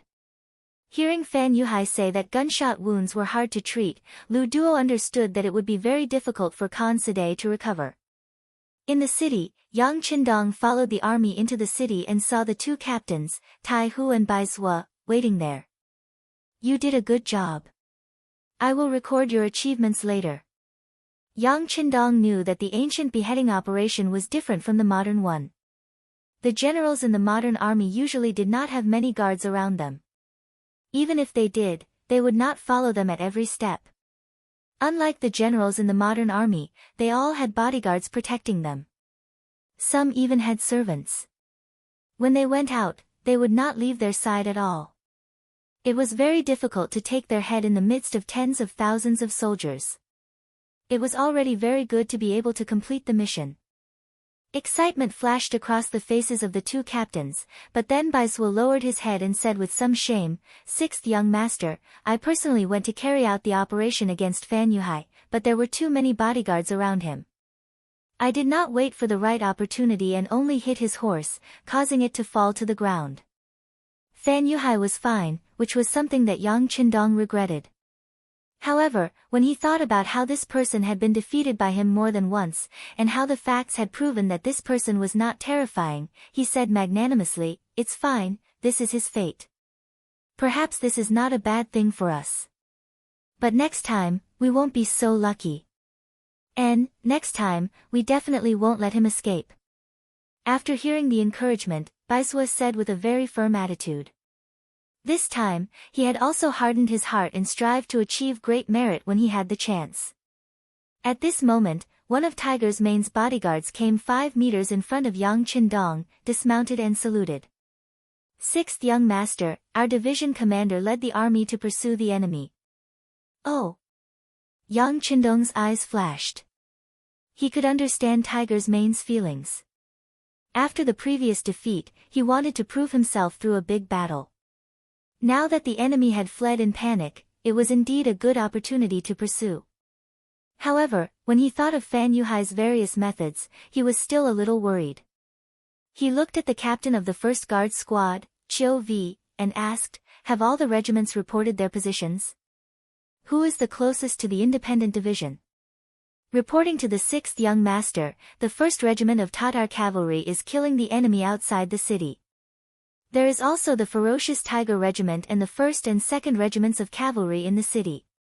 Good, immediately inform Commander Su He, tell him to put down the matter at hand and use the fastest speed to chase after the independent division and provide support. Also, inform the ferocious Tiger Regiment and the 1st Regiment of Cavalry to follow us to the north. He knew that a thin camel was bigger than a horse. Once the Mongol tribes in the north stabilized their morale, the independent division would not be able to defeat them. Chapter 838. After the order was given, other than the 2nd Cavalry Regiment, the other regiments and battalions followed Yang Qindong to the north of the city. At this moment, 100 miles away from the north of the city, Tiger's Man's independent regiment had clashed with Kambala's 10,000 cavalry, and a huge battle had begun. When two armies met on a narrow path, the courageous would win. After the two armies unexpectedly met on the battlefield, without the slightest bit of nonsense, the two sides fought together. Gunshots, shouts, and roars mixed together. No matter if it was Tiger's Man or Kambala, they were both very prideful people. Since they started fighting, they would not back down easily. Just like how a mountain could not contain two tigers, only one person could stand on the battlefield. First, a series of gunshots rang out, killing hundreds of enemies in the dark night, and the distance between the two sides was pulled closer. Withdrawing 6 battalions of musketeers, Tiger Brilliance led the other 8 battalions of cavalry to personally lead the charge, becoming the tip of an arrow as they charged towards the enemy formation. In the dark night, in order to see the situation around them clearly, both sides had no choice but to light up their torches. From afar, the battlefield looked like a walking fire dragon, majestic and shocking. In terms of military strength, Tiger's Edge was still at a disadvantage. He only had a little more than 3,000 men, but he had to fight with 10,000 cavalrymen. However, that didn't mean that he would lose.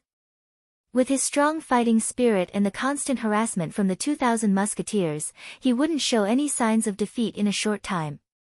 Both sides fought together, and from time to time, there would be warriors falling off their horses and dying.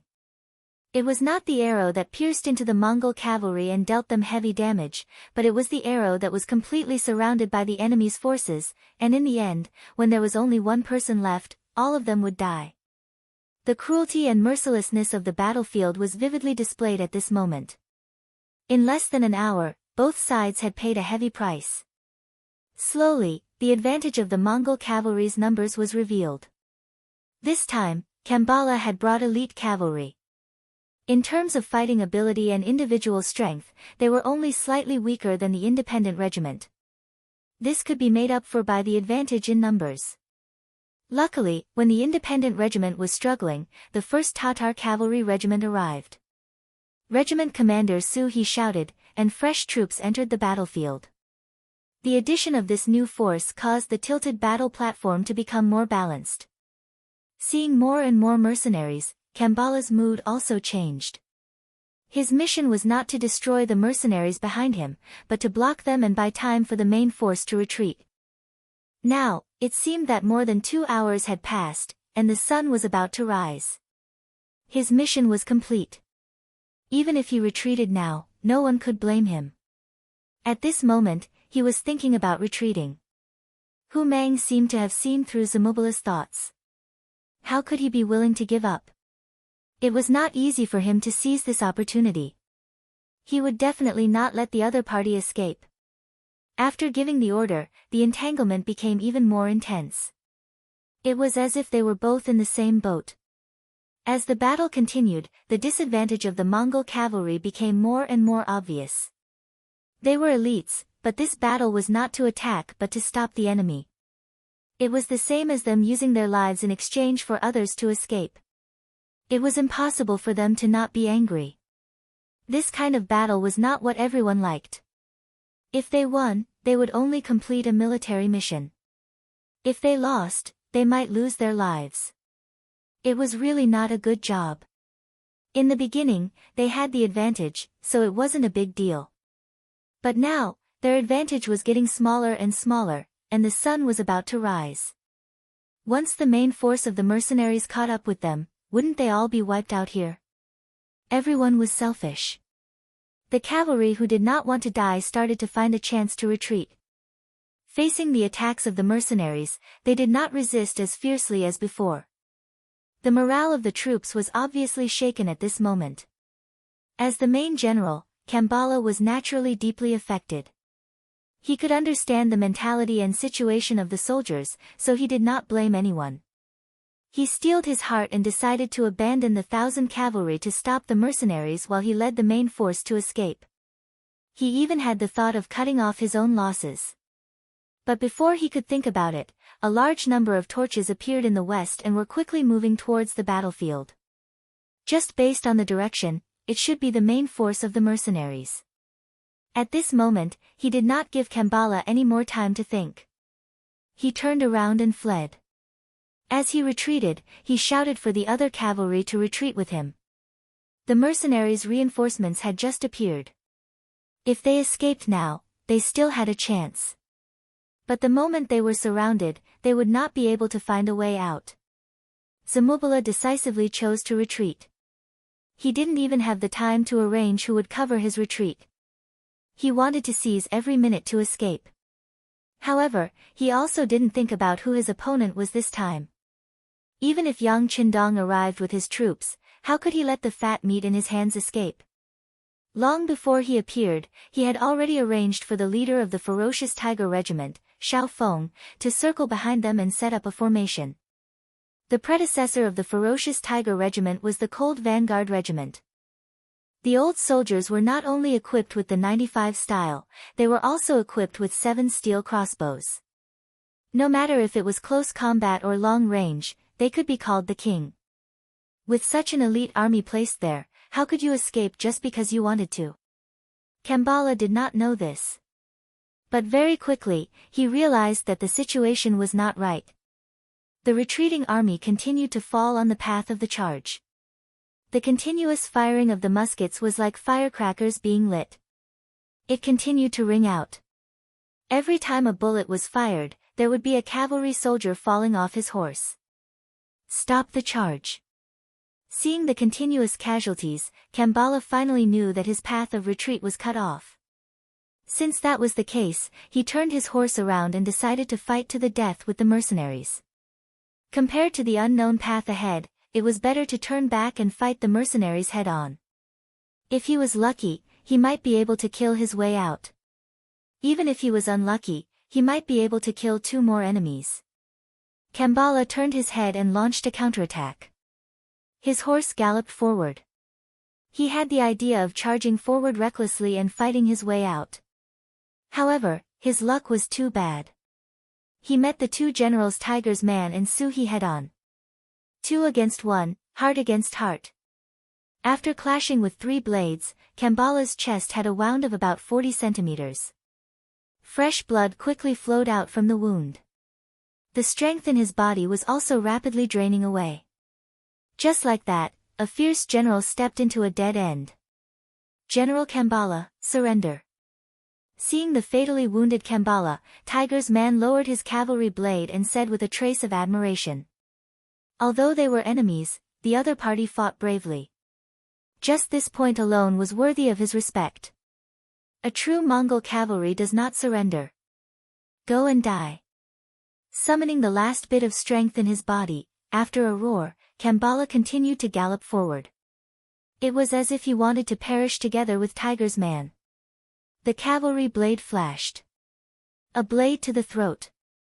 Tiger's Man firmly held onto the cavalry blade that was still dripping with blood. Beside him, Kambala's body trembled. Then, with a plop, he fell off the horse. His eyes were wide open, indicating the unwillingness in his heart when he died. However, if he knew that he was only used by Fan Yuhai and that his head was delivered to the hands of the mercenaries by his allies, he might not be able to close his eyes. Kambala died in battle and the sky began to brighten. The situation on the battlefield was so clear. Under the encirclement of cavalry and muskets, the Mongol cavalry finally put down the curved blades in their hands and knelt down to surrender. This battle was not bad. Seeing that at least 4,000 Mongol cavalry were captured, and they were the elite type, Yang Qindong revealed a gratified expression when he looked at Tiger's Man. Before, he was really worried that after the last battle, Tiger's Man's fighting spirit would be shaken and he would be afraid. Or if that was the case, he could only keep this person by his side and do some things that he could do. Fortunately, he did not disappoint him and his might did not decrease. After being praised by Yang Qindong, Tiger's Man's tiredness immediately disappeared. He opened his mouth and laughed. With these words, everything was worth it. Okay, the independent division will stay and clean up the battlefield. The other regiments will follow me back to Wanda City. There is still a big battle waiting for us. Yang Qindong stretched out his hand and patted Tiger's Man's shoulder. He turned around and shouted to the other regimental commanders who had gathered. While he was on his way to help Tiger's Man, the 2nd Tatar Cavalry Regiment had sent news that they had surrounded Agadorji and his 10,000 men in Guangwu City, which was not far from Wanda City. This news almost didn't make Yang Qindong turn around. He knew that rice had to be eaten one bite at a time. In the end, he decided to help the independent divisions solve the problem first before going to Guangwu City to help. Considering that he only had 1 regiment and it was not a full regiment, he was afraid of losing the situation. He also ordered Lu Zhua's 2nd Cavalry Regiment, who was cleaning up the battlefield in Wanda City, to send a battalion to help. He also arranged for the reconnaissance battalion, Su Yunxing, to bring reinforcements. Now that the matter here was finally solved, it was time to go to Guangwu City to take a look. To tell the truth, this time's decision was somewhat beyond his expectations. Before the battle, he had only given orders to the regimental commanders to act according to the circumstances. He did not expect that his regiment could actually blast 10,000 enemies into Guangwu City. Speaking of which, this decision was not a coincidence, but a manifestation of his own superior wisdom. After receiving the military order, he took the 2nd Tatar Cavalry Regiment, which only had 2,000 men, into Wanda City. He sent people to inquire about the situation in the city. With the help of the reconnaissance battalion, he learned that Agadorji had left through the west gate. He also learned that this person had been shot in the shoulder and was afraid that he would not be able to move quickly. After that, a bold idea was born in his mind. Chapter 839. After Shoubai gave the order, a rumor spread that Sud Khan and Fan Yuhai had been ambushed and their lives were in danger. Many of the Mongol soldiers had already surrendered to the mercenaries. At the same time, he ordered his soldiers to hold 4 torches each and chase after the Tatar army under the cover of the night. As soon as the rumor spread, the scout at the rear reported it to Agar Dorji, who was fleeing in the carriage. The gunshot wound on his shoulder was no longer bleeding, but the bullet had not been removed.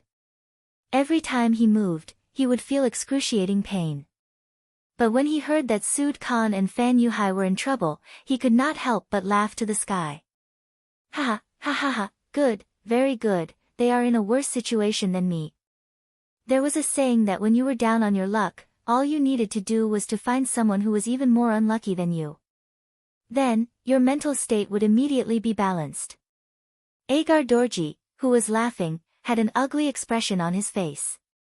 He was worried about his situation, especially when he heard from his subordinates that there were mercenaries chasing after him. They didn't know how many of them there were, but they estimated that there were about 7,000 to 8,000 of them based on the number of torches. Agar Dorji's expression became even more bitter as he thought that the main force of the mercenaries was targeting him. At this time, the army was just passing by Guangwu town, which had been occupied by the Allied army. Seeing the city in front of him, he did not want to be ambushed by the mercenaries. He ordered his soldiers to enter the city and use the city as a base to defend.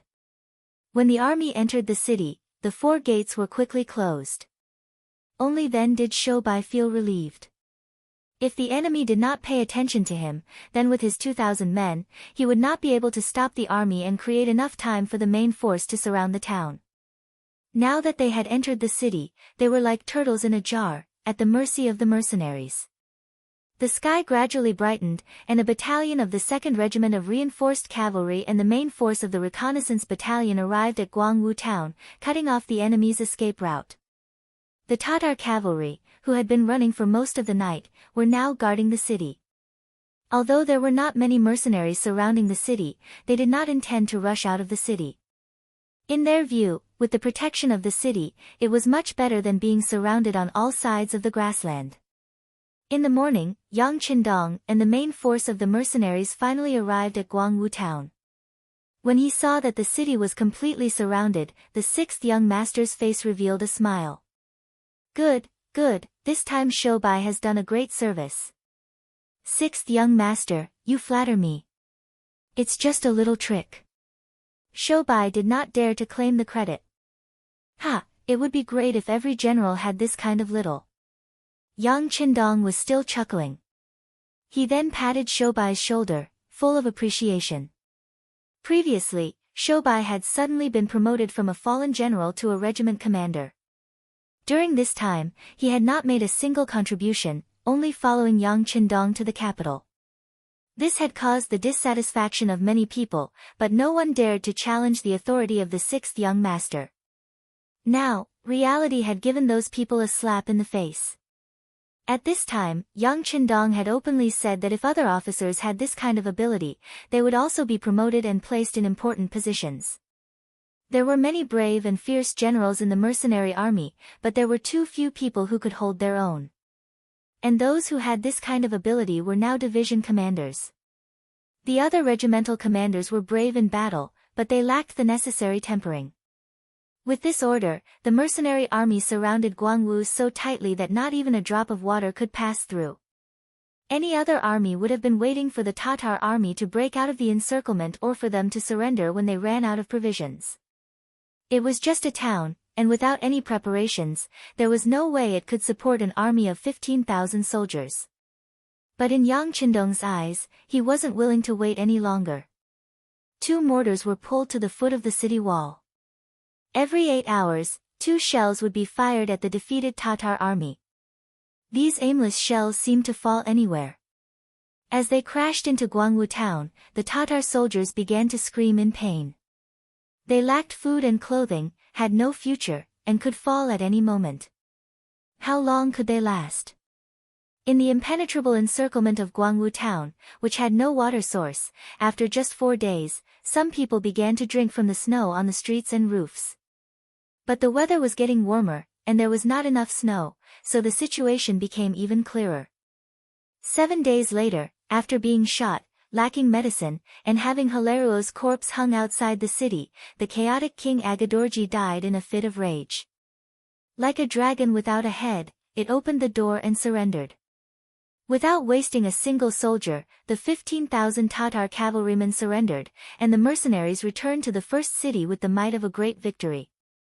This battle lasted for a total of 11 days. The shattering Meng army, injuring Sood, killing Agadorji, and the mercenary army returned to the city. In the beginning of spring, the grass began to sprout, and the willow trees were green. A new wave of construction in the city had begun. Under the planned step-by-step work, Shur City appeared in front of the world with a small change a day and a big change a few days later. Trees that took a lot of effort to move from hundreds of miles away were planted inside and outside the city to resist the wind and sand. The people of Shur City felt like they were in a different world. The changes in the army also began. Among the 20,000 prisoners, warriors were constantly selected to supplement the various divisions. It seemed like the Duke of Loyalty was not satisfied with this change. He immediately sent a telegram to the political department of Qiqian City, and the army building operation officially began. The commander of the First Army on the Sea was decided, and as expected, it was Gao Xiong. A shining golden badge was worn on his body, and the order to promote him to Major General was given. The new army on the land, the choice of commander was out of everyone's expectations, but everything was within reason. The commander, Tiger's Mane, was not the Leng Song that everyone had imagined. The moment the order was given, Leng Song closed the door in the Leng residence in Qiqian City and did not see anyone. He did not even appear in front of the military department. This situation lasted for 3 days, and Yang Wu came. The door was opened, and no one dared to stop him. Although Yang Wu was from the Yang family's Yang family, he had an extraordinary transcendent status in Crimson Nest City. As for him, he didn't even have a fixed official position, but he could meddle in and ask about anything. Leng Song, who closed the door to visitors, could not give face to anyone in Qiqian City, but he could not avoid Yang Wu. The moment the door was opened, Leng Song, who was dressed in civilian clothes, sat in the main hall and welcomed guests. In the main hall, Yang Wu's expression was calm, especially when he saw that Leng Song was not wearing the uniform that matched his status. Instead, he was wearing civilian clothes. He shook his head gently. "Commander Leng, are you going to retire from active service?" If it was any other time, the weight of this sentence could be imagined. He would have been in fear and trepidation, but at this moment, he smiled bitterly and said, "I'm afraid I can't wear it even if I want to." "Brother Yang Wu, don't you think so?" "Oh. Who said this? Please tell me." "Yang Wu will charge him with the crime of spreading rumors and creating trouble. Then, I'll arrest him and interrogate him," Yang Wu said unhurriedly. Then, he found a chair and sat down. In the Leng residence, Yang Wu rarely came. After all, he was one of the young master's people and had to avoid suspicion. However, he did not come to the residence often. Usually, the two had a good relationship. After all, Yang Wu had a great reputation in Qiqian City and had a deep relationship with Leng Feng's first division. Is there a need for others to say this? Although Leng Song is slow-witted, he can still understand some things. Leng Song still did not raise his head as he replied. His entire body exuded a decadent aura, as if he had aged a lot. "Oh.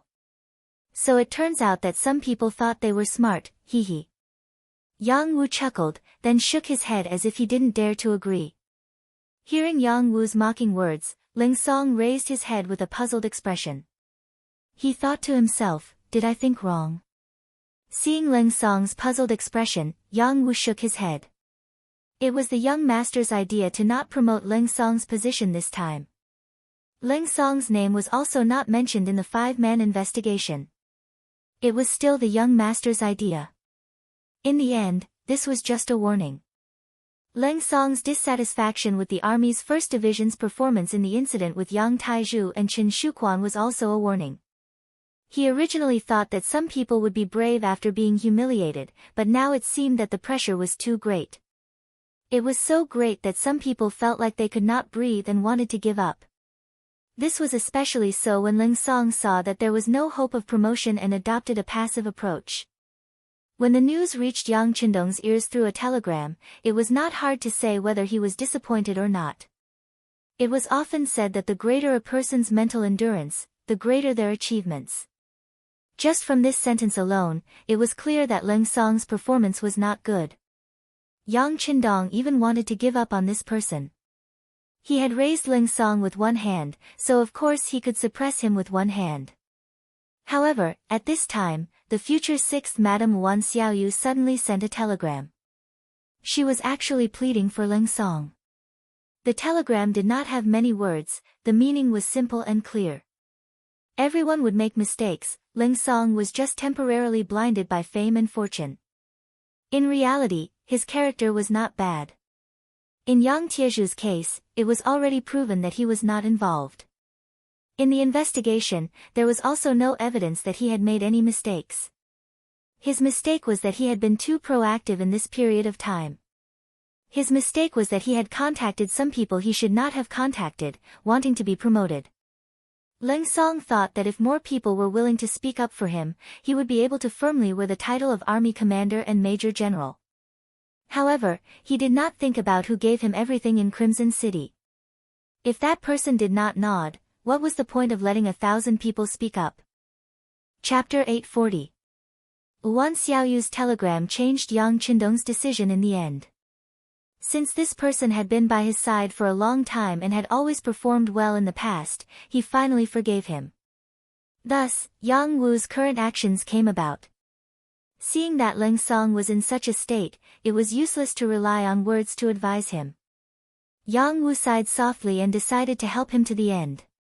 He would properly enlighten him and explain things to him. Of course, he would only do this once and only once. If Ling Song still did not know when to back down after this incident, then he would really have to give up.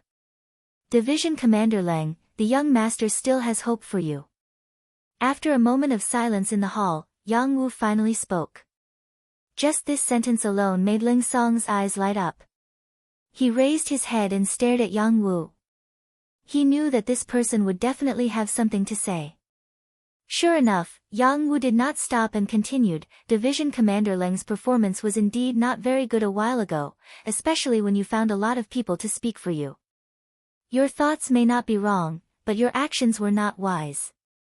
Don't you know that the people you're looking for, everything they have was given to them by young master?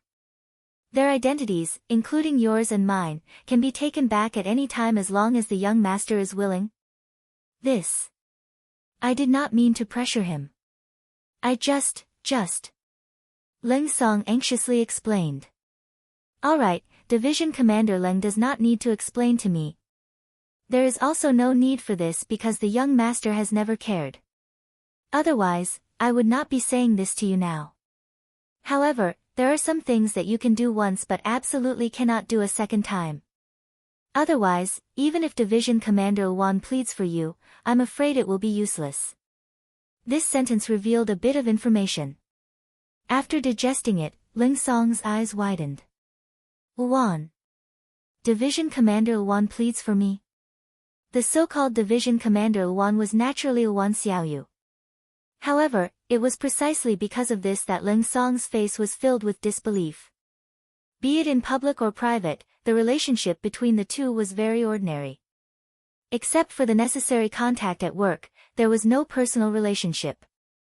There were even many times when Wan Xiaoyu's attitude towards Ling Song could be described as cold. Ling Song did not expect that the 6th madam would plead for him under such a relationship. However, these words came from Yang Wu's mouth, and they were so true that no one could doubt them. When Yang Wu saw Leng Song's surprised gaze, he sighed again in his heart. The word benefit was indeed very powerful. Usually, Leng Song was calm and orderly when he did things, as if he had the demeanor of a great general. However, when it came to his official career, he was unable to remain calm. Yang Wu didn't want to explain anything. Commander Leng, think about it carefully. What do you have to complain about? Do you know who Hu Tu is? That's the person who's been with the young master the longest. Isn't it legitimate for him to become a commander before you? Zai Zai, did you not hear the order of the political department? Hu Tu is the commander of the new army, and Gao Xiong is the commander of the 1st Marine Army. Leng Song was puzzled at first, but it didn't take long before his expression began to change. They were both commanders, and since there was the 1st Sea Army, then the ground army should also be the 1st Land Army, but why was it the 1st Army of the ground army? This didn't seem to make sense. The surprise on his face became more and more intense. Yang Wu had already stood up. Commander Leng, you can choose for yourself where to go. By the way, you don't have to thank the 6th madam. As long as you work hard, that will be the greatest gratitude. Yes, this is what the 6th madam said herself. After saying this, Yang Wu did not wait for Leng Song to speak again. He had already stood up and left, leaving behind a graceful and elegant background. Leng Song did not send him off. Instead, he sat on the chair and pondered for a long time. No one knew what the result would be except for himself. However, early the next morning, Leng Song reported to the military headquarters in his military uniform. Everything was back on track again. If there was any change, it would be that he worked harder and was more self-disciplined than before. In Crimson City, Yang Qindong reported Leng Song's recent changes through a telegram. After reading it, he sent the telegram back to Beta Persei. It's not hopeless. Young master, you must not be angry for others. Beta Persei, who knew about this matter, took the initiative to lead the conversation in another direction after comforting him. Young master, Hu Tu is getting more and more depressed. The people below are very afraid of him. Yes, Tiger's mane has indeed changed a lot. However, this is not a bad thing. When a person's position is high, he understands that it's lonely at the top. Naturally, he can't be like before. Yang Qindong nodded. Ever since Tiger's mane was promoted to the commander of the new army, he had indeed changed a lot. In short, he smiled less, spoke less, and looked more depressed. Of course, it could also be said that he had become more mature. In less than half a year, he had been promoted from the leader of a regiment to the commander of an army. It could be said that he had been promoted on the front lines. During this time, he had been proud, lost and won battles, until now, he had slowly become more mature. It could be said that all of this was forced. The culprit was Yang Qindong himself. The incident between Yang Taizhu and Qin Shuquan was a wake-up call for him. If it was not for Yu Mian's accidental appearance, the problem would not have been exposed. He could not even imagine the extent of the destruction. Now that he looked back at the cause and effect of the incident, these two people were guilty, but what about the others in Crimson City? Including himself, did he not have any responsibility at all? At the same time that he gave others power, he did not teach them how to use this power well, nor did he have enough supervision measures. It was fine if there was no problem with this kind of power, but once there was a problem, it would be a big problem that might involve himself. After the previous experience, Yang Qindong would undoubtedly be more careful when using people. This time, he did not promote Leng Song to the position of commander, but instead promoted Tiger's mane by 1 rank.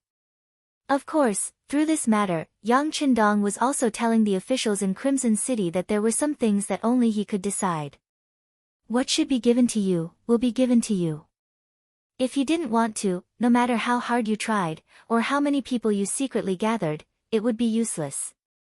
At the very least, before Yang Xia was completely strong, this rule would not be changed. Yang Qindong thought in his heart. Speaking of Tiger's mane, he had followed him since he was young, and was the one who would not go against his will the least. This kind of person, with experience and ability, why couldn't he be promoted to commander first?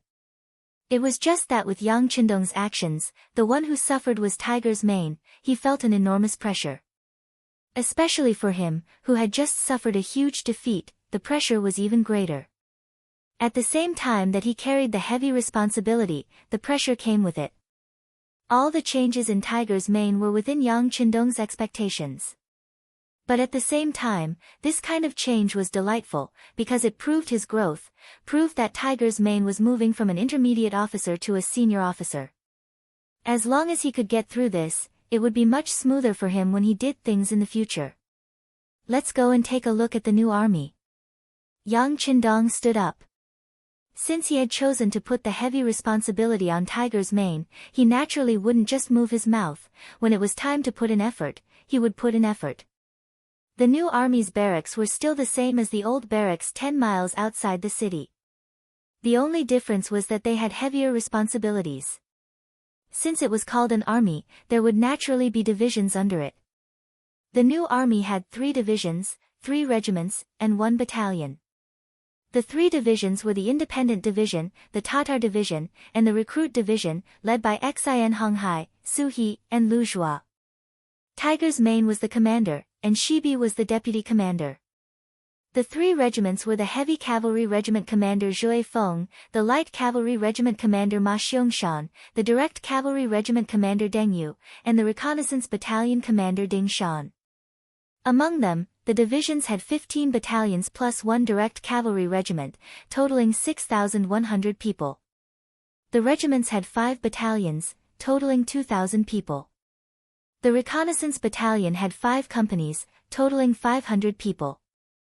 The 3 divisions, 3 regiments, and 1 battalion had a total of 24,800 people. On the surface, other than Wind-Chasing Wolf, everyone had been promoted, especially Shibi, who had soared to the sky in 1 step. He had been promoted from the regimental commander to the deputy commander. That was a big step. But in fact, Wind-Chasing Wolf was leading a heavy cavalry regiment. Although there were only 2,000 people, which was not as good as before, they were the elites of the elites.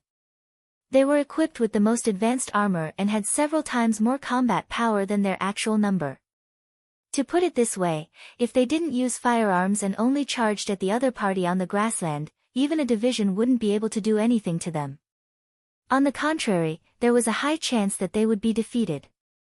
It was precisely because he had the strongest warhorse, the best armor, and the most elite warriors that Wind-Chasing Wolf was still very happy even though he didn't get promoted this time. This was the cavalry team he had asked for before. It could be said that he had asked for benevolence and got benevolence. The establishment of the new army had basically digested all the fruits of victory from the previous battle in Wanda City. Now, other than the new army, only the logistics regiment led by Beta Persei and the Fierce Tiger regiment led by Xiao Feng were left in the first city. After handing over the matter of improving the military quality of the army and patrolling the surrounding areas to Tiger's Mane, Yang Qindong focused his energy on the construction of the city. There was no doubt that the first city would bear a very important position in the future and would even become an important symbol of the mercenary army. The planning and construction of the city were the most important problems. There were many things that even Yu Mian himself couldn't do. It was only the 6th young master who did it personally. Just as Yang Qindong's attention shifted from the war to the construction of the first city, the Ming army in Tulu City, which was 800 miles away, finally began to move.